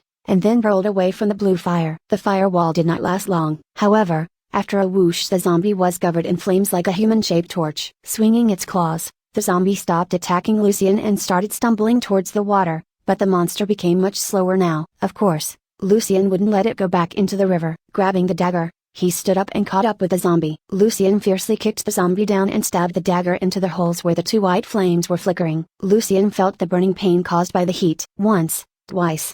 Lucien was too afraid to stop himself from stabbing the monster, as if the zombie would seize the chance and tear him in half if he lost the momentum for even a second. Even though, the zombie was still crawling towards the river with flame on its back. But few meters away from the river, the white flames in its eyes were finally extinguished and its bones collapsed. Gasping with great effort, Lucien took at the zombie's brain with his dagger. He still remembered that he needed it. After its brain had been taken away, soon the zombie turned completely into ashes, in which something small was shining there. Chapter 33, The Ring. Translator, Winnie the Pooh. Crease_Lu Editor, Vermilion. Grabbing his dagger, Lucien cautiously approached the pile of ash. The shiny item was actually a carved silver ring, inlaid with a small blue gem on top. It belonged to the zombie. Lucien was surprised. He picked the ring up and started scrutinizing it carefully. There was a line of letters on its surface, which was written in the common tongue. Human nature can be colder than snow. The ring was just plain looking, but when Lucien rubbed it gently he felt a mysterious and amazing power coming from the gem. After a few minutes,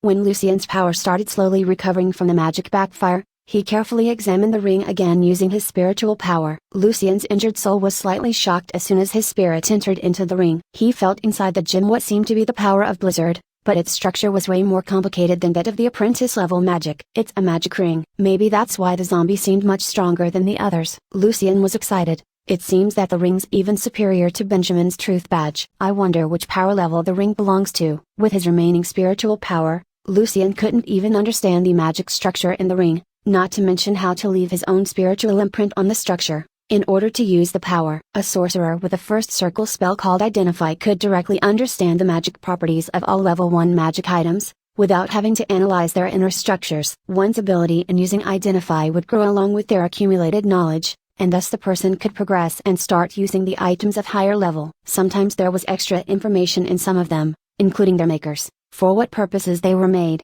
and so on. According to the witch's notes, all of the magic items could be divided into different standards: apprentice level, level 1 to 9, and legend level. The evaluation criteria was based on the power of the magic item. If the power was equal to a first circle magic or to the ability of a level 1 knight, it was, correspondingly, a level 1 magic item. Nevertheless, there were 4 ranks within each level: low, medium, high and perfect. Taking a ring enchanted with the third circle spell Lightning for example, if the ring could be used once a day, it was a low rank level 3 magic ring. If it could be used 3 times a day, it would instead be considered a medium rank level 3 one. If the ring had some extra benefits like increasing the magic resistance of the user, it would be a high rank level 3 item. If the magic item had some kind of permanent augmentation effect, it would be a level higher than the other common ones. For example, Mind Blank was an 8 circle spell, and a magic item with the immunity towards this ring 8 magic would be recognized as a precious level 9 magic artifact. Furthermore, the grading was also applied to magic weapons and armors. Lucien did not know the ring very well,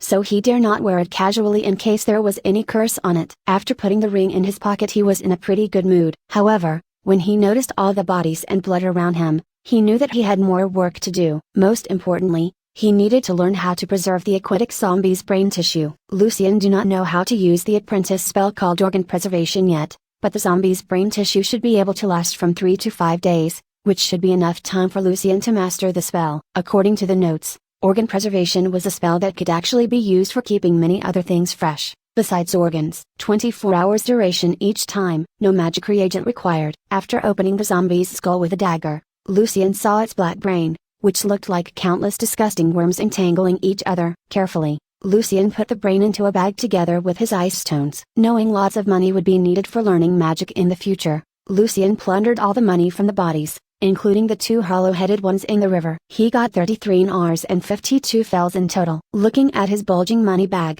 a smile appeared on Lucien's face. However, when Lucien was collecting the money he noticed he couldn't see things clearly and his head was buzzing sometimes. Finally he realized that these were the sequelae from his spirit damage. There was no magic potion mentioned in the notes that could be used for this kind of injury. Therefore, the recovery might take a while. Then, Lucien started doing the labor. Holding his breath, he wrapped up the guts scattered on the ground and threw them away into the river, along with the bodies. Gradually he started getting used to the scene and even took a closer look at Scar's kidney. Lucien believed that soon all of them would become fish food in the Bulum River. After rinsing away the blood on the ground, it was about time he left this place. It seems like the heresy has nothing to do with the aquatic zombie, Lucien thought to himself while he was walking. Then what about the red-eyed rats? Lucien decided that tomorrow morning he would go to Lord Vince Manor to find John before going to the Musicians Association. He had to talk to John about the heresy, but, of course, without telling him what actually happened down here.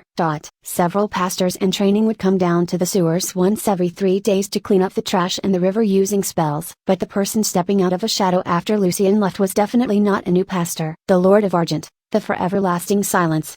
The person giggled in a mix of disgust and amusement, continuously talking to himself. A different name, a different identity. Interesting.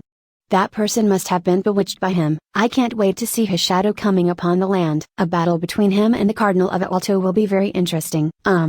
Probably there is some kind of legacy left by the previous ancient magic empire that he could utilize. But the church, it would interrupt his plan, I bet. The person looked around. A cunning smile appeared upon his face. The pretty smart young guy just created the new apprentice magic, sulfuric firewall, by himself. Impressive. He can be very useful to me. Then his figure split into countless small shadow pieces and he suddenly disappeared. Only his giggles were left there, echoing in the pipes. Chapter 34, Ice Revenger. Translator, Winnie the Pooh, Crease_Liu Editor, Vermilion. Half an hour later, another figure appeared in the pipes, close to the broken iron net. It was a decently dressed man in his 30s, black shirt, black suit, black shoes, almost everything black. His mustache was carefully trimmed, and his hair was of pompadour style. Graceful as the man might look, he had a dark aura of ferocity and brutality, and he was not a nobleman. He was Rosen-Aaron. All his men knew that Rosen-Aaron was a knight who had already awakened the blessing in his blood. When he was about to become a grand knight, unfortunately, his power went awry and turned out to be vicious and dark. The power not only destroyed his noble title, but also caused Aaron's endless hiding from the church. Aaron hated the god for treating him so cruelly. Losing all of his possessions, for a long time he lived like a rat, hiding all the time. While he was trying to at least dress like a nobleman,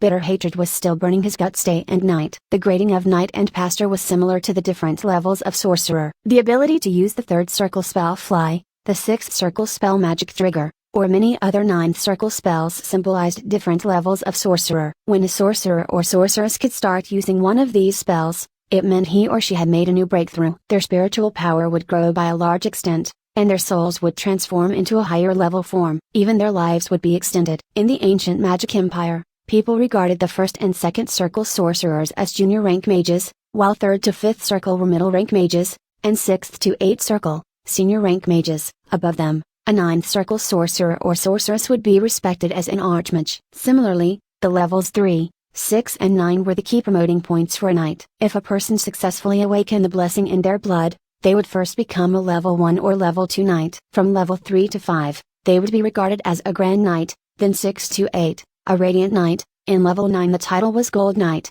and after that was the highest level of all, a legendary knight. For pastors, it went from junior rank to middle rank pastor. Then a middle rank pastor could be promoted to bishop. For the senior rank pastors, most of them would become cardinals. There was no special title for a level 9 pastor, but if one could successfully join the conclave, he or she would be respected as a grand cardinal. There were more than 400 registered official knights in the Duchy of Orvaret. Among them, there were only around 50 grand knights and less than 10 radiant knights. Most of them were members of the Violet Knights, garrisoning different key fortresses. Back then, Aaron, who was a level 2 knight, was very close to becoming a grand knight, and thus ranking among the top 50 knights in the duchy. Now, he has been working for a big man for a long time, doing all the evil and bloody things for him to maintain his fake honor. Jackson and his men did not come back to the hideout in time. Aaron felt something went wrong, so he came down here himself. Sulfur, blood, and something else. Sniffing the air, Aaron's eyebrows frowned together. With the blessing power, Aaron was more sensitive to environment in general than common people. Aaron could tell that someone had cleaned this place up before, but there were still slight traces of blood, brain tissue, acid and sulfur on the ground, showing that a fierce struggle just happened here. Acid. Sulfur. Aaron was thinking out loud. Acid splash? It was a typical apprentice spell. An apprentice sorcerer did all this. Aaron could not believe his guess, but the reasoning did make sense. The person who did this had left quite a while before he arrived. It was too late for Aaron to track the responsible. Aaron was also concerned that what they were doing would be reported to the church or nobles. It was still possible to track him if he turned to the priests of Silverhorn for help, but Aaron would not. He knew their magic could not guarantee finding the person, and more importantly, if the person had already reported what they did to the church, what he should do immediately was escape. Then Aaron quickly turned around and disappeared in the darkness. Only his footsteps were still echoing there in the sewers. Lying in the bed, Lucien was too nervous to fall asleep. Any little noise could scare Lucien out of the bed. Since there was no chance for him to have a good rest for now, he decided to take a look at the ring again. Doing research could calm Lucien down, and also if his enemies did find him, the ring might help. Inside the ring there was a solid geometric model, of which the structure was not very complicated. With his high school mathematics and physics knowledge, it only took Lucien an hour to finish the analysis. But when Lucien was trying to imprint his spiritual mark on the magic structure, He almost failed during the process. His soul was damaged and Lucien felt his power totally unstable. With great effort, the magic structure was finally imprinted with Lucien's mark. The information of the ring came to his mind. The original owner of the ring, Ice Revenger, was a sorcerer apprentice who was betrayed by his best friend. In order to take his revenge, the apprentice turned to a great alchemist for help and spent all his money on that. The ring felt ice cold, so he could bear the bitterness of being betrayed in his mind. A second circle spell, Palmyra's Frost Blades, was sealed in the ring. The spell could torture people with bitter cold and pain. The ring could help promoting the spiritual power of its owner to match a level 1 knight's strength. Furthermore, its owner could also use Palmyra's Frost Blades once a day. Therefore, it was a middle rank level 2 magic item. Lucien was not going to wear the ring for now, since it would definitely draw some attention and bring him unnecessary trouble, but he decided to carry the ring in his pocket, just in case.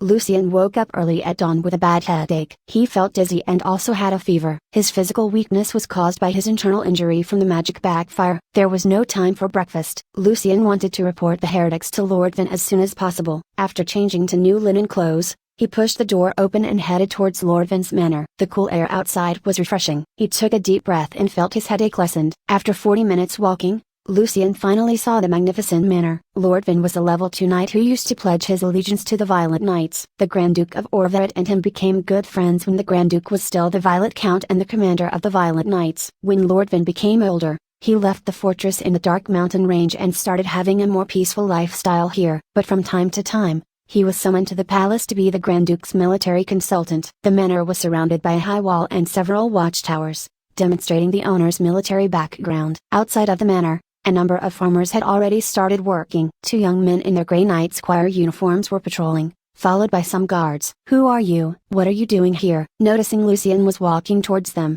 a dark blonde knight asked sternly. Chapter 35, Report. Translator, Winnie the Pooh, Crease_Liu Editor, Vermilion. Facing the knight squire, Lucien replied politely. "I'm a friend of John's. I'm looking for John to tell him something important." The dark blonde man, Ian, made a snort in contempt. "Why should I trust you? Just because you claim to be John's friend? John and other knight squires are in training. I can't let you in, unless you have proof of your identity." Quite obviously, Ian did not get along well with John. Lord Vin always had John in high esteem, which made Ian feel more than jealous. In his eyes, John was just a stupid pauper who somehow got a chance to become a knight squire and was always using the knight rules to please Lord Vin, while he was definitely better educated and more talented. Another knight squire, Durago, felt the same way. Thus he just stood there, watching while Ian gave the newcomer a hard time. Ian thought that a poor youngster like the one who was standing in front of him would be frightened by the posture of a knight squire. Were it the case, the youngster might just give up or start begging them on his knees. After going through so many difficulties and challenges,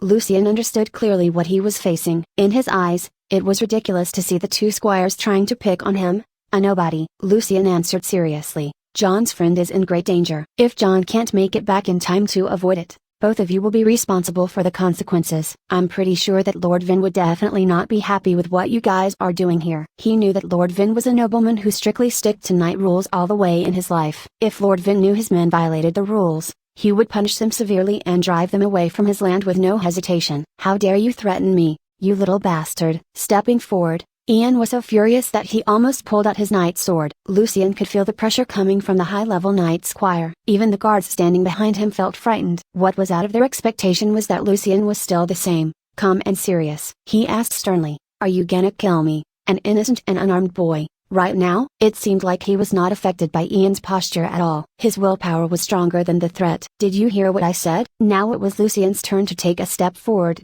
"Do you still want to be a knight?" Ian's anger was burning his guts. But he knew if he really killed this bastard, his future title, rank, land and manor would all be gone. He was not stupid. Durago tried to make the situation easier for Ian. After giving Lucien a distasteful glance, Durago hauled Ian back. "Don't waste our time on this." "Don't let me see you again," said Ian viciously. Then he turned directly toward the manor. Durago's face looked grim. He just stood there, waiting for Ian. It didn't bother Lucien at all. As soon as he realized Ian and Durago were trying to cause him trouble, Lucien reached his hand into the pocket carrying the ring. The power of the ring helped increase his willpower to a higher level that could compete with a level 1 knight. Thus, of course the pressure from Ian, a knight squire, could not affect him. Less than 5 minutes later, Lucien saw John running out from the gate in a hurry, followed by Ian, who was walking slowly behind him. John was very surprised when he recognized that it was Lucien. "You're here, Lucien, I thought you were the one who was in danger. Follow me, I'll explain it to you. Lucien stopped when he was sure that Ian and Durago couldn't hear their conversation. Then he turned to John,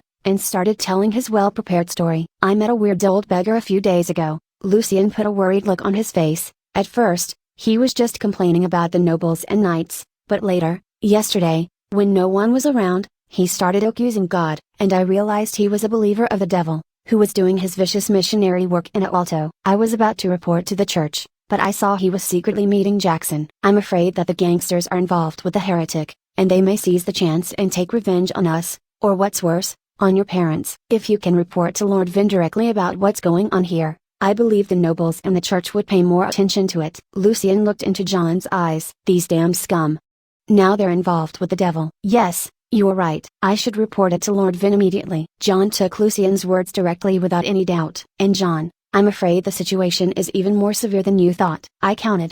There are just about 10 beggars now in Alto. Many of them disappeared. Lucien continued warning him. But he could not tell John what happened in the sewers. Frowning his eyebrows, John could guess what happened to these poor homeless guys. Blood sacrifice, he murmured. Lucien nodded seriously. Yes, that's what I'm guessing. But John, remember, don't tell Lord Vin that I was the one who found this out. I'm afraid some heretics would seek revenge on me. I have no power to protect myself. But you'll be awarded for reporting this, said John. Clapping on John's shoulder, Lucien's face softened a bit. I'm more concerned with my life, John. Remember to ask Lord Vin not to divulge your information as well. You have a family to take care. They don't know how to fight as well. I will. You're always this careful, Lucien. John nodded. There was nothing more important than his family. But if there's any award, part of it is still yours, John promised. Lucien smiled. Thanks, John. John stayed a bit longer with Lucien. Since Lucien told Ian and Durago that John's friend was in danger, it would be quite suspicious if John went back to the manor straight away. After John left,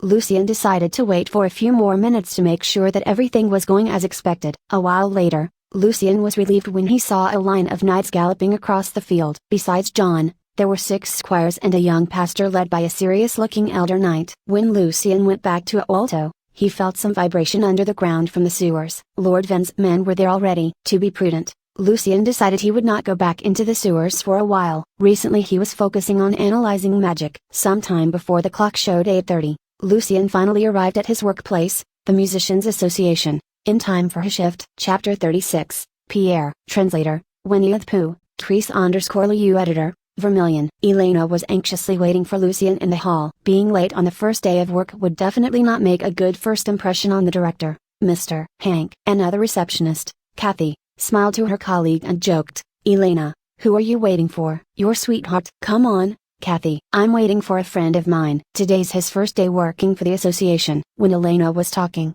Lucien came into the hall. Thanks God, you are here, Lucien. Elena walked out of the counter and toward Lucien. Why do you look so tired? Are you sick? Lucien knew he must look terrible. The headache caused by his soul injury was torturing him all the way. After rushing here, he felt quite dizzy. Well, I think so, but I'm okay. Thank you for asking, Elena. Lucien smiled to Elena, who was wearing a long white dress today. I think we're gonna meet Mr. Hank now, aren't we? Asked Lucien. Yes, we are. Elena started walking upstairs, and was followed by Lucien. No worries. Sunday's never a busy day, or say, the work is not busy in general. Mr. Hank was a middle-aged serious man, who was always wearing a decent suit. After asking some basic questions, Mr. Hank just nodded and asked Elena to lead Lucien directly to the library. The library was on the 2nd floor. While they were heading toward it, Elena was trying to describe the other librarian to Lucien. His name is Pierre Sander. Both of you work the morning shift in the library. He's an okay guy. I don't think he'll give you a hard time,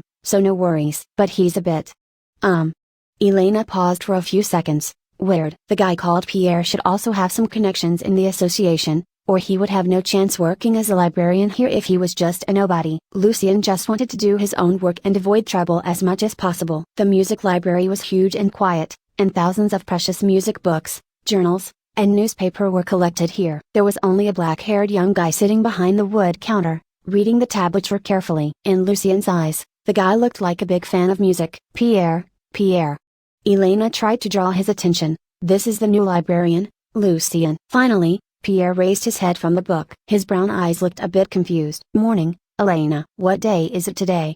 Sunday? Nice to meet you, Pierre. I'm Lucien Evans, The new librarian. Lucien introduced himself with a warm smile. Just realizing his new colleague was standing in front of him, Pierre walked out of the counter and greeted Lucien. Nice to meet you, Lucien. I'm Pierre Sander. When they were shaking hands, Pierre put on a sly smile. Lucien, you'd better refrain yourself a bit. What are you talking about, Pierre? Elena was confused. Just guys' conversation, answered Pierre casually. Shrugging her shoulders, Elena whispered to Lucien, you see, I told you. And I gotta go now, Lucien. Make good use of the books here, and work hard. After Elena left, Pierre started showing Lucien around. While he was walking, he talked to Lucien casually. I sometimes talk in a weird way. If you don't understand, don't let my words disturb you. So you asking me to refrain myself was also a casual talk? Asked Lucien. Nope, that was serious. Guys in our age can easily drain ourselves from too much. You know what I'm talking about. Lucien didn't know what to say. Now in Lucien's eyes, Pierre looked like a big fan of music, and kind of nasty. After introducing the basic stuff that Lucien had to do as a librarian here, Pierre stretched himself a bit and said, only the members of the association can have access to this library, so it's never busy here. Just remember to be polite to the musicians. You can spend more time here, and I'm gonna go back and enjoy the well-tempered clavier now. His eyes were glowing when he mentioned music. Sure, Lucien was more than willing to be left alone. With his spirit library, Lucien was always trying to store more books in it, like a squirrel collecting its favorite cones. Lucien quickly leafed through a book, and a copy of the book instantly appeared in his spirit library. Then Lucien directly turned to another one. Hey, what are you doing there? Pierre asked in a confused way. He hadn't gone far yet. I'm doing a random check here to see if there are any damaged ones. Then I can take note of them and report to the association. Lucien immediately made up an excuse. You're as careful as a woman, Lucien, Pierre commented. In the following 4 hours, only 2 musicians visited the library. Lucien thus managed to collect more than 100 of the books there. His arms felt pretty sore from leafing through them. The books covered many aspects of the world, not just music. Lucien wanted to have a better understanding of the world as soon as possible. Lucien finished his work at about midday. When he was leaving the library, Pierre was still immersed in music, with a bread in his hand. Later, Lucien went to Mr. Victor's place and continued his study. Life was pretty peaceful in the following couple of days. One evening, John came back. When no one was around, he started telling Lucien what happened on that day. Chapter 37, Choosing a Musical Instrument. Translator, Winnie the Pooh, Chris_Liu Editor, Vermilion. Joel was still not at home when John and Lucien were talking, and Auntie Elisa was busy preparing dinner. Their youngest son, Ivan, was still playing on the streets with his friends. You can never imagine what we found down there, John said seriously. There was a demon hall. What? Lucien was more than surprised. They built a hall down the sewers? Has Lord Vin questioned the heretics yet? Shaking his head, John sighed with disappointment. No, Lucien, we didn't find anyone there. All of them were already gone by the time we arrived. It's impossible, John. I didn't tell anyone else about this except you. Lucien started feeling worried. What if the demon followers somehow found out it was him who exposed and denounced them? Lord Vin told me that information about our actions might have been leaked by a knight. We don't know who did this yet, but if it's true, the knight should be of a relatively high level. Lucien thought about the possibility that the heretic power had infiltrated into the upper class. However, it was astonishing to imagine that the evil power had corroded some of the noble knights. What about Aaron's gang? Lucien asked. The leaders escaped, including Rose and Aaron. The rest of the gangsters know nothing about the heresy. They can't lie in front of the divine power of the Inquisition. John's eyebrows frowned. Even though they know nothing, all of them will be sentenced to death by the judges. Facing heresy, the church never showed mercy, and Lucien believed that the way the church treated sorcerers would not be any better than that. One of the books from the library that Lucien read recently was called Hunting Sorcerer, which was written in the year 392 of the Saint Calendar, or say, 423 years ago. It was an instruction for sorcerer hunters and night watchers, telling them how to identify the sorcerers, how to track them, and even how to torture them. Lucien remembered some of the paragraphs, which sounded ridiculous and cruel to him. If a suspect lives in an unsociable or eccentric way, the chance of him or her being a sorcerer or a sorceress is high. However, even if a suspect is always sociable and passionate, the possibility still could not be ruled out, because he or she might just be pretending. If the person you suspect panics when he or she knows who you are, the person is a sorcerer. But if the person does not, don't lower our guard, because all the sorcerers are experienced liars. If your divine spells cannot help you make sure the identity of the suspect, inflicting sacred punishment on the suspect can be useful. If the person rolls eyes when facing the punishment, that means he or she is trying to communicate with demons to seek for power. If the person's eyes glaze fearlessly, that means he or she has got the protection from devil power, and thus you must torture the person in a more severe way. If the person dies, it is because the demons took his or her life in order to keep their secrets safe. If you have tried them all but still cannot be sure, leave the suspect to our Almighty God. Burn the suspect. A sorcerer would burn down to ashes, while God would protect the person safe and sound in the fire if he or she is innocent. Lucian was grateful for still being alive. If Lucian had lived 400 years ago when the book was written, he would have been burned to death thousands of times. The church had been dominating the whole continent for so many years,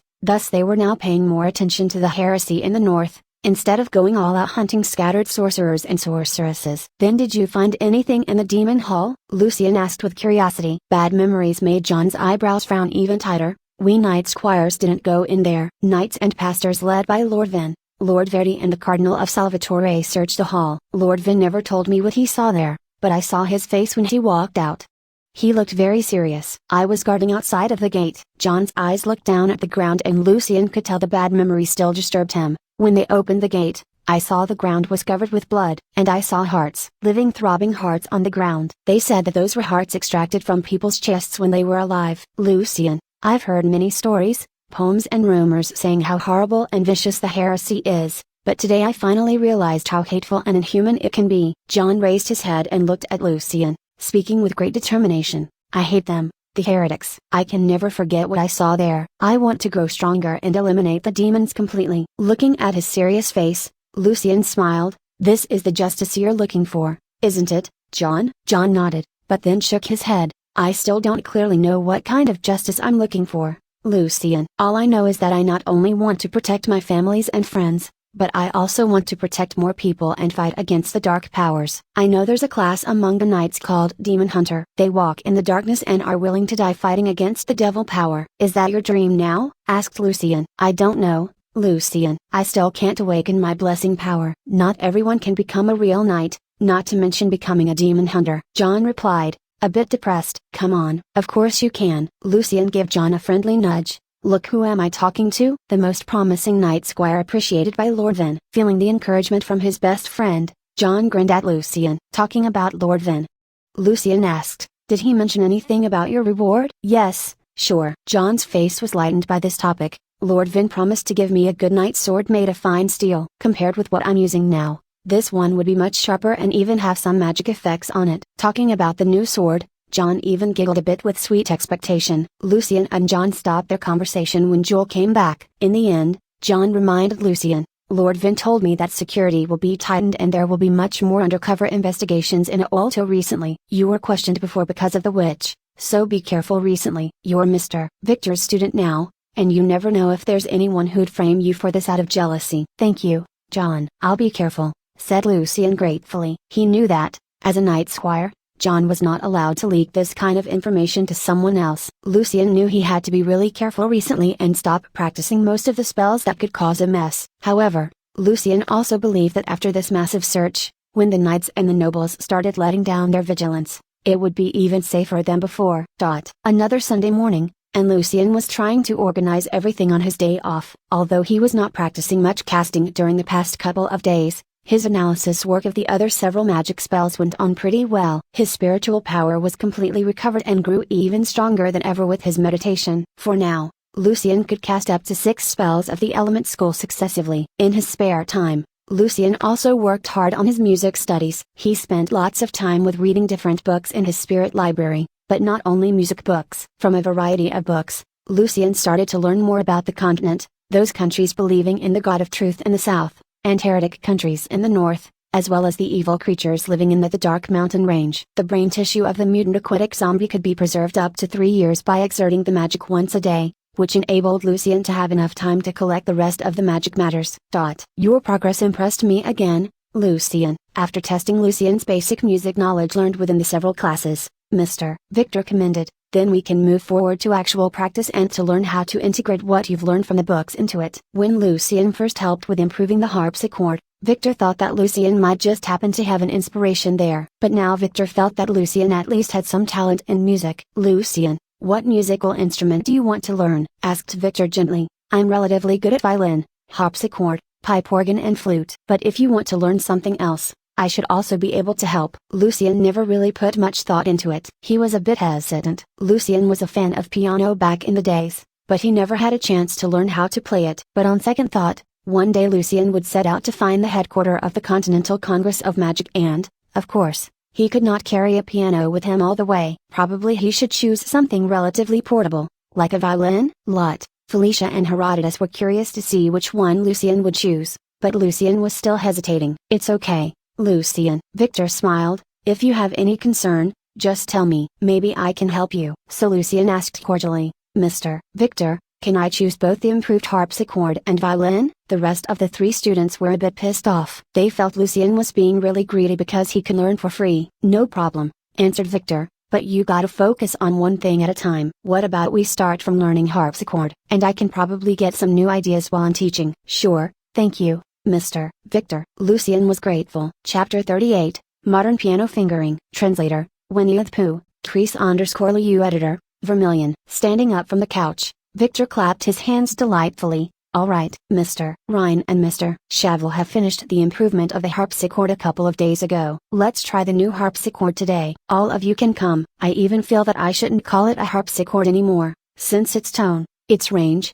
and its volume are completely different now. For me, it's a revolution in string instruments. Seeing the joy on his face, Lucien could tell that Mr. Victor was very satisfied with the improvement. Mr. Victor, as the initiator of the harpsichord improvement, you may like to give the new invention an official name. When they were walking upstairs, Lot talked to his teacher in a flattering way. Yes, Ryan, Shavel and I actually talked about the name before. However, none of us could find a proper name for it. Victor looked at Lucien with a mild smile on his face. Lucien, what's your idea? My idea? Lucien was a bit surprised. Of course, you made no small contribution to this. We'd like to hear your suggestion, said Victor. Well, Ryan appreciated its mechanical sophistication, so he wanted to name it Mechanical Harpsichord. Mr. Ryan is a talent in music, but definitely not good at naming a new musical instrument. Mechanical harpsichord doesn't sound right to me at all. What's your idea then, sir? Lucien asked. I prefer to have a new name. This new musical instrument combines both the features of harpsichord and clavichord,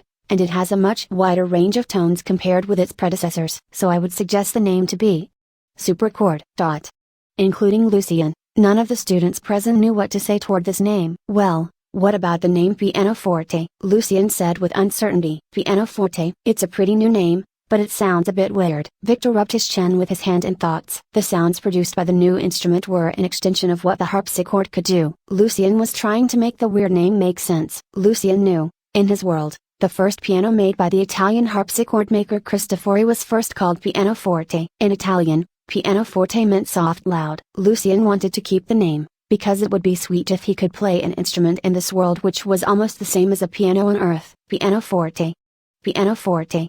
Victor found the name was pretty interesting. What about just piano? Lucien was very surprised that Victor would appreciate the name. I like the name, piano. Felicia agreed, which was even more beyond Lucien's expectation. It was the first time Felicia showed her commendation for any of Lucien's ideas. A faint blush appeared on her beautiful face. I don't know why. I just somehow feel like it's the proper name. Mr. Victor nodded with a bit of confusion. Yes. I feel the same way, Felicia. Piano. It feels like it should be called piano. Weird. Yeah, that's how I feel as well. Lucien was a bit nervous. He did not understand why both Mr. Victor and Felicia had a special feeling toward the name. Hurriedly, he changed the topic. I can hear someone playing music in the practice room upstairs. Yes, Mr. Ryan is here today. Didn't I mention it? Victor answered with joy. Felicia's face was now as red as a ripe tomato. Ryan was sitting in front of the piano, his hair silver and his gesture charming. Without moving his shoulders and arms, his fingers were dancing on the piano keyboards, and a beautiful piece of music was flowing out of the musical instrument. They indulged themselves in the joys of the song. No one made a sound until Ryan finished playing. All the students and Mr. Victor started applauding for the amazing performance. Mr. Ryan, as an excellent violinist, it's amazing that your skill in playing clavichord is also great. Felicia's eyes were glowing. Your performance was as good as Miss Sylvia's. Standing from the bench, Ryan bowed to them elegantly with his right hand on his chest. He was trying to play the same song on both the clavichord and the piano to see the difference. He turned to Felicia and smiled. I'm flattered, Felicia. But I can never compete with Miss Sylvia. It was she who wrote this song after all. Miss Sylvia was the best clavichord player in alto. Since clavichord was ideal for playing in a relatively small space, like in a living room or even bedroom, Mr. Sylvia was often invited by the noble ladies to play in their places. It was said that Miss Sylvia was a close friend of Princess Natasha, and thus she enjoyed a high reputation in the association. When Ryan was playing, Lucien paid more attention on the movement of his fingers. At the same time, he searched in his spirit library and found some useful books to refer to. According to these books, the modification of a musical instrument was the main cause of the changes in fingerings, as well as the holistic style. The piano standing beside them had 88 keys and different pedals, which was already very close to a modern piano on Earth. Thus Lucien believed the modern piano fingering should be the best way of playing it. On Earth, people used to play clavichord with 3 fingers of each hand. Then the famous pianist, Bach, started using his thumbs and little fingers. When piano gained its popularity, Chopin made a second revolution in fingerings by also playing the black keys with his thumb and little finger. When Lucien was reviewing the basic modern fingering books in his mind, Victor told Ryan about the new name of the instrument. It turned out that Ryan loved the name as well. "Come here, Lucien. Sit in front of the piano. I'm gonna show you the basic fingerings," Victor said to him. Lucien trotted toward Mr. Victor with a bit excitement. However, as soon as he sat on the bench, Lucien felt something was not right. It was a bit too short for the piano. "Mr. Victor, can I have a taller bench?" asked Lucien. "Why, you're not much shorter than Mr. Ryan. The height should be fine." Victor was a bit surprised. Extending his arms, Lucien tried to show it to Mr. Victor, "But if I sit on a bench of this height, I could only use my fingers and wrists. If I want to use my lower and upper arm, as well as my shoulder, I need a taller bench. Otherwise it would be too awkward." "That's because you're not supposed to use your arms and shoulders. That's too rude." Victor was pretty serious. "Forget about what you've seen in the pubs. You saw how Mr. Ryan played, didn't you? Did he ever use his arms and shoulders?" Victor's reaction was within Lucien's expectation. Modern piano fingering was quite hard to be accepted by many famous pianists back in the days. In their eyes, pianists using modern fingering like Franz Liszt were rude. The way of swinging arms and shoulders in their mind looked very barbaric, and it was like smashing the piano. "Yes, Lucien. Those players in the pubs are not well educated. I know. You probably grew up in that environment, but now you're here. It's time for you to see what is noble music now." Seizing the chance, Herodotus scoffed at Lucien's words. "Mr. Victor, the piano is a new musical instrument." Lucien explained calmly. "I feel that how a musician plays the instrument should depend on the features of it. As an extension of harpsichord, piano is superior in both volume and range. With the strength of arm and shoulder, I feel its features could be presented in a better way." Ryan took a step forward and smiled at Victor. "I agree with Lucien. Remember the discussion about fingerings several years ago? Probably we can make a real difference again with it." Victor thought for a while and finally said, "All right, maybe we can give it a shot." "But Lucien, if it later is considered wrong, it would take you a long time to forget the wrong movements and start over again. Are you sure you want to do this?" Lucien nodded at Mr. Victor with a determined look. In the other students' eyes, Lucien was no more than an arrogant boy trying to impress Mr. Victor and Mr. Ryan in this stupid way. Chapter 39, The Tawny Owl. Translator, Winnie the Pooh, Crease_Liu Editor, Vermilion. Mr. Victor passed a piece of notation to Lucien, which was written by himself for harpsichord beginners. The song did not require any expert skills, and thus, when it was played on a harpsichord, it was quite plain. However, after the improvement, the tone of the piano would definitely add some splendor to it. With his diligent practice of meditation, Lucien had an even better memory now. It only took him a while to roughly go through the music several times. Before him, Mr. Victor only saw noble students, like Claude and Felicia, being able to do this, because they grew up under the nurture of music since they were born. "All right, Lucien, I know you still feel you're not prepared, but it's time for you to start playing. Don't be nervous and just pay attention to the keys you should press down. Take it easy." Mr. Victor was quite looking forward to Lucien's first play. Putting his hands on the keyboard in a defined arch, Lucien pressed down the first key. It was not difficult for him to remember the song, but, as expected, playing it was a completely different story. Lucien felt his fingers were too clumsy to reach the right keys in time. Slow as he was,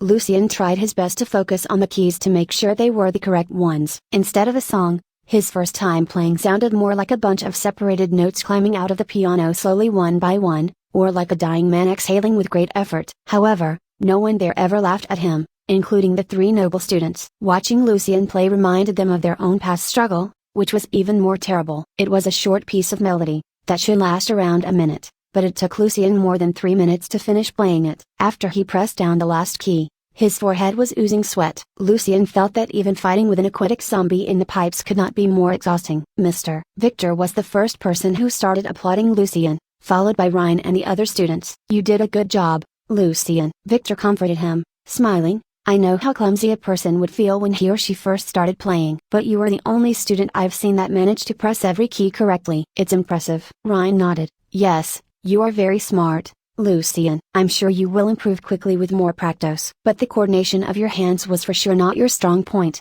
and later you will also need to use your feet for the pedals. It'll be pretty challenging for you." "I agree," said Mr. Victor, "but being more coordinate is just a matter of time. If you're willing to work hard, you'll be a qualified musician within 10 years. 10 years? It seemed that even with the direction of a master musician, it still would take a long time for a person to achieve something in music. However, Lucien was still expecting that, by becoming a qualified musician as soon as possible, his living expenses as well as the cost for his magic experiments could be fully covered. "Is there any way to become a qualified musician faster?" Lucien asked. "Yes, sure, if you're a genius," Felicia interjected, "but you are not, Lucien. Working hard is the only way to become a qualified musician, and of course it takes time." "Don't let Mr. Victor lose his face for having a student who couldn't even play the piano decently." In Felicia's eyes, Lucian's question fully showed his shallowness. Ryan responded in a more mild way. "I understand young people's eagerness, but like Felicia said, my current small achievement in playing violin took me a long time, and it's the same with other instruments." Then he paused a bit. "Well, actually hard practice is not the only way to become a qualified musician. If you could awaken the blessing in your blood, your ability of controlling your body would be increased by a large extent. With your smart little brain, you could probably become a piano musician within a few weeks." "But how long it would take you to awaken the blessing?" Ryan shrugged his shoulders. "Maybe 10 years, maybe 20 years, or forever."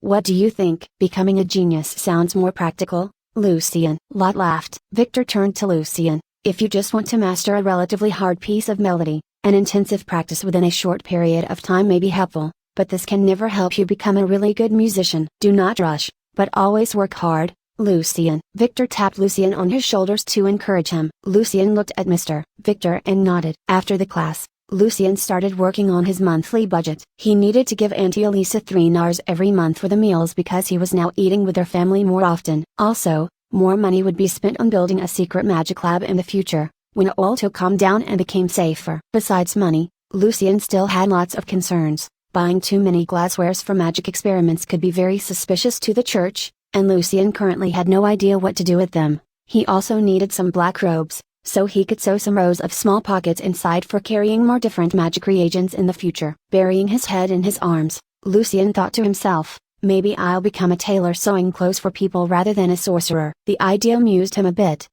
Several days later, at night, Lucien was reviewing the last magic he analyzed, Hohmann's oscillation, even though it was too risky for him to practice the spell at this moment. Besides, by changing the vibration frequency of his spiritual power, now Lucien could leave an imperceptible magic mark on a target, which made him very happy. As for music, like Ryan commented, after a certain stage, his good memory could not help much anymore. His poor coordination became his biggest problem, so Lucien was still practicing the same attitude. All of a sudden, Lucien heard someone or something was swiftly approaching his shack. Lucien hid all his stuff under the bed in a hurry and stood there in a defensive posture. Knock, knock. Knock.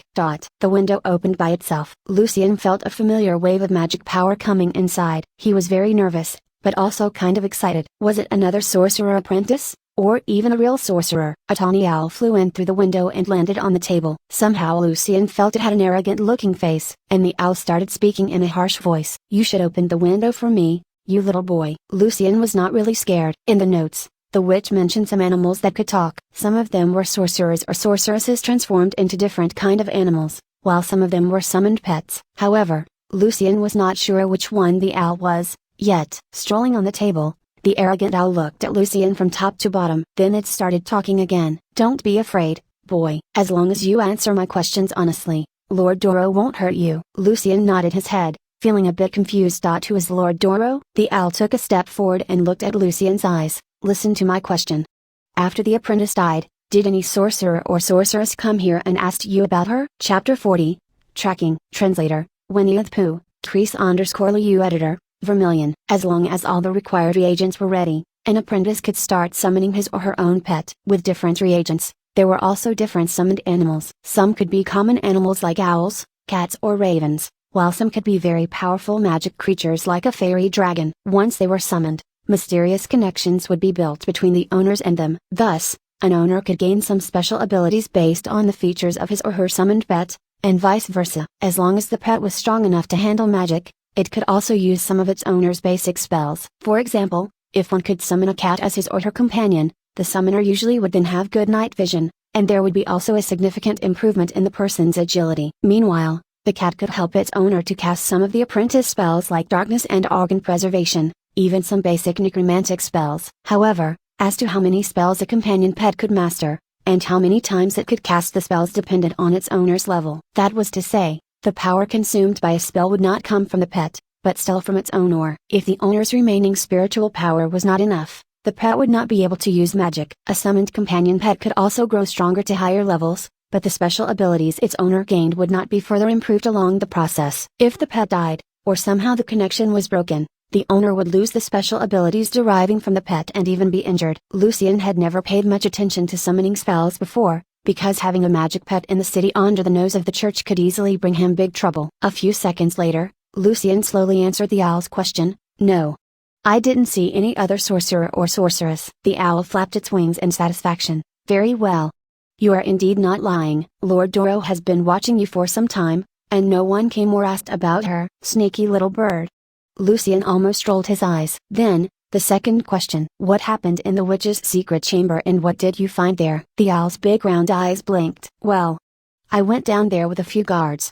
Lucien told the owl exactly what had happened in the chamber, except, of course, the part about the magic books being copied to his spirit library. No one would believe that there was a whole library in his soul anyway. What a tragedy for the guard. He lost his arm. The owl sighed. "Good boy, Lord Doro's job is done now. Good night, little boy." Then it flew directly toward the open window and gradually disappeared in the darkness. Then Lucien finally realized that Doro was the owl's name. Without doubt, the owl had a master, and Lucien wanted to figure out who the person was. So when Lucien was talking, he left an almost undetectable mark on Doro, the owl, with his spiritual power. When he was sure that the owl had flown some distance away from his place, Lucien quickly put on his black robe and ran out of the door. It was very dark outside at midnight and the streets were quiet. Lucien spread his power out and soon detected the owl. The owl did not fly very fast. Lucien was a bit hesitant whether he should follow the bird or not. Doro didn't look like a very strong summoned pet, so Lucien was guessing that its owner probably was also an apprentice. But what if there were other sorcerers at the place? A few seconds later,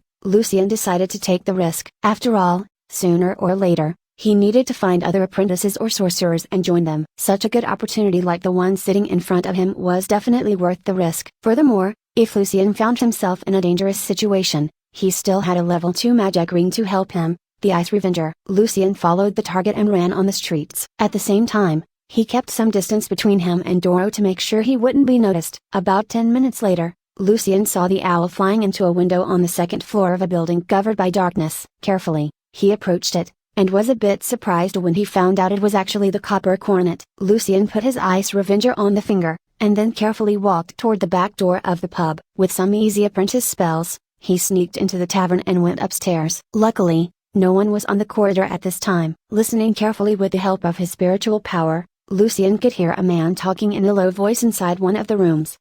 Listening to his owl's report, Smile was sitting in a rocking chair with a glass of wine in his hand. Then he closed his eyes and lay back on the chair. "Well, it seems that the guy doesn't know the witch as well." "Oh no.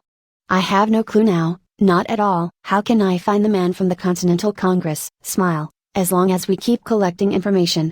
Doro was trying to comfort him. While he was feeling depressed, there was a knock on the front door. Doro jumped to the bed at once and buried himself under the blanket, while Smile bounced out of the rocking chair and asked nervously, "Who is it?" "I'm looking for Doro, the owl, and you, Mr. Smile," a man answered in a calm way. His voice sounded harsh and cold. "What?" Doro screamed and its big round eyes opened even wider. Smile's spell was ready, but he dare not launch the attack rashly on a stranger who he knew nothing about. "I asked, who are you?" Smile repeated. "I'm a sorcerer, and I know the witch. Like you, I'm also looking for the man from the Congress." The harsh voice paused a bit and continued, "Earlier I heard your owl asking a young boy about the witch, so I followed your pet and came here." "What?" "It was Lord Doro's mistake." "What a tragedy!" yelled the owl. Smile relaxed a bit. At least he knew it was not the church, or they would have broken the door at once, without any explanation. "If you're a sorcerer, you don't need me to open the door for you." Smile did not lower his guard though. If the man opened the door by himself,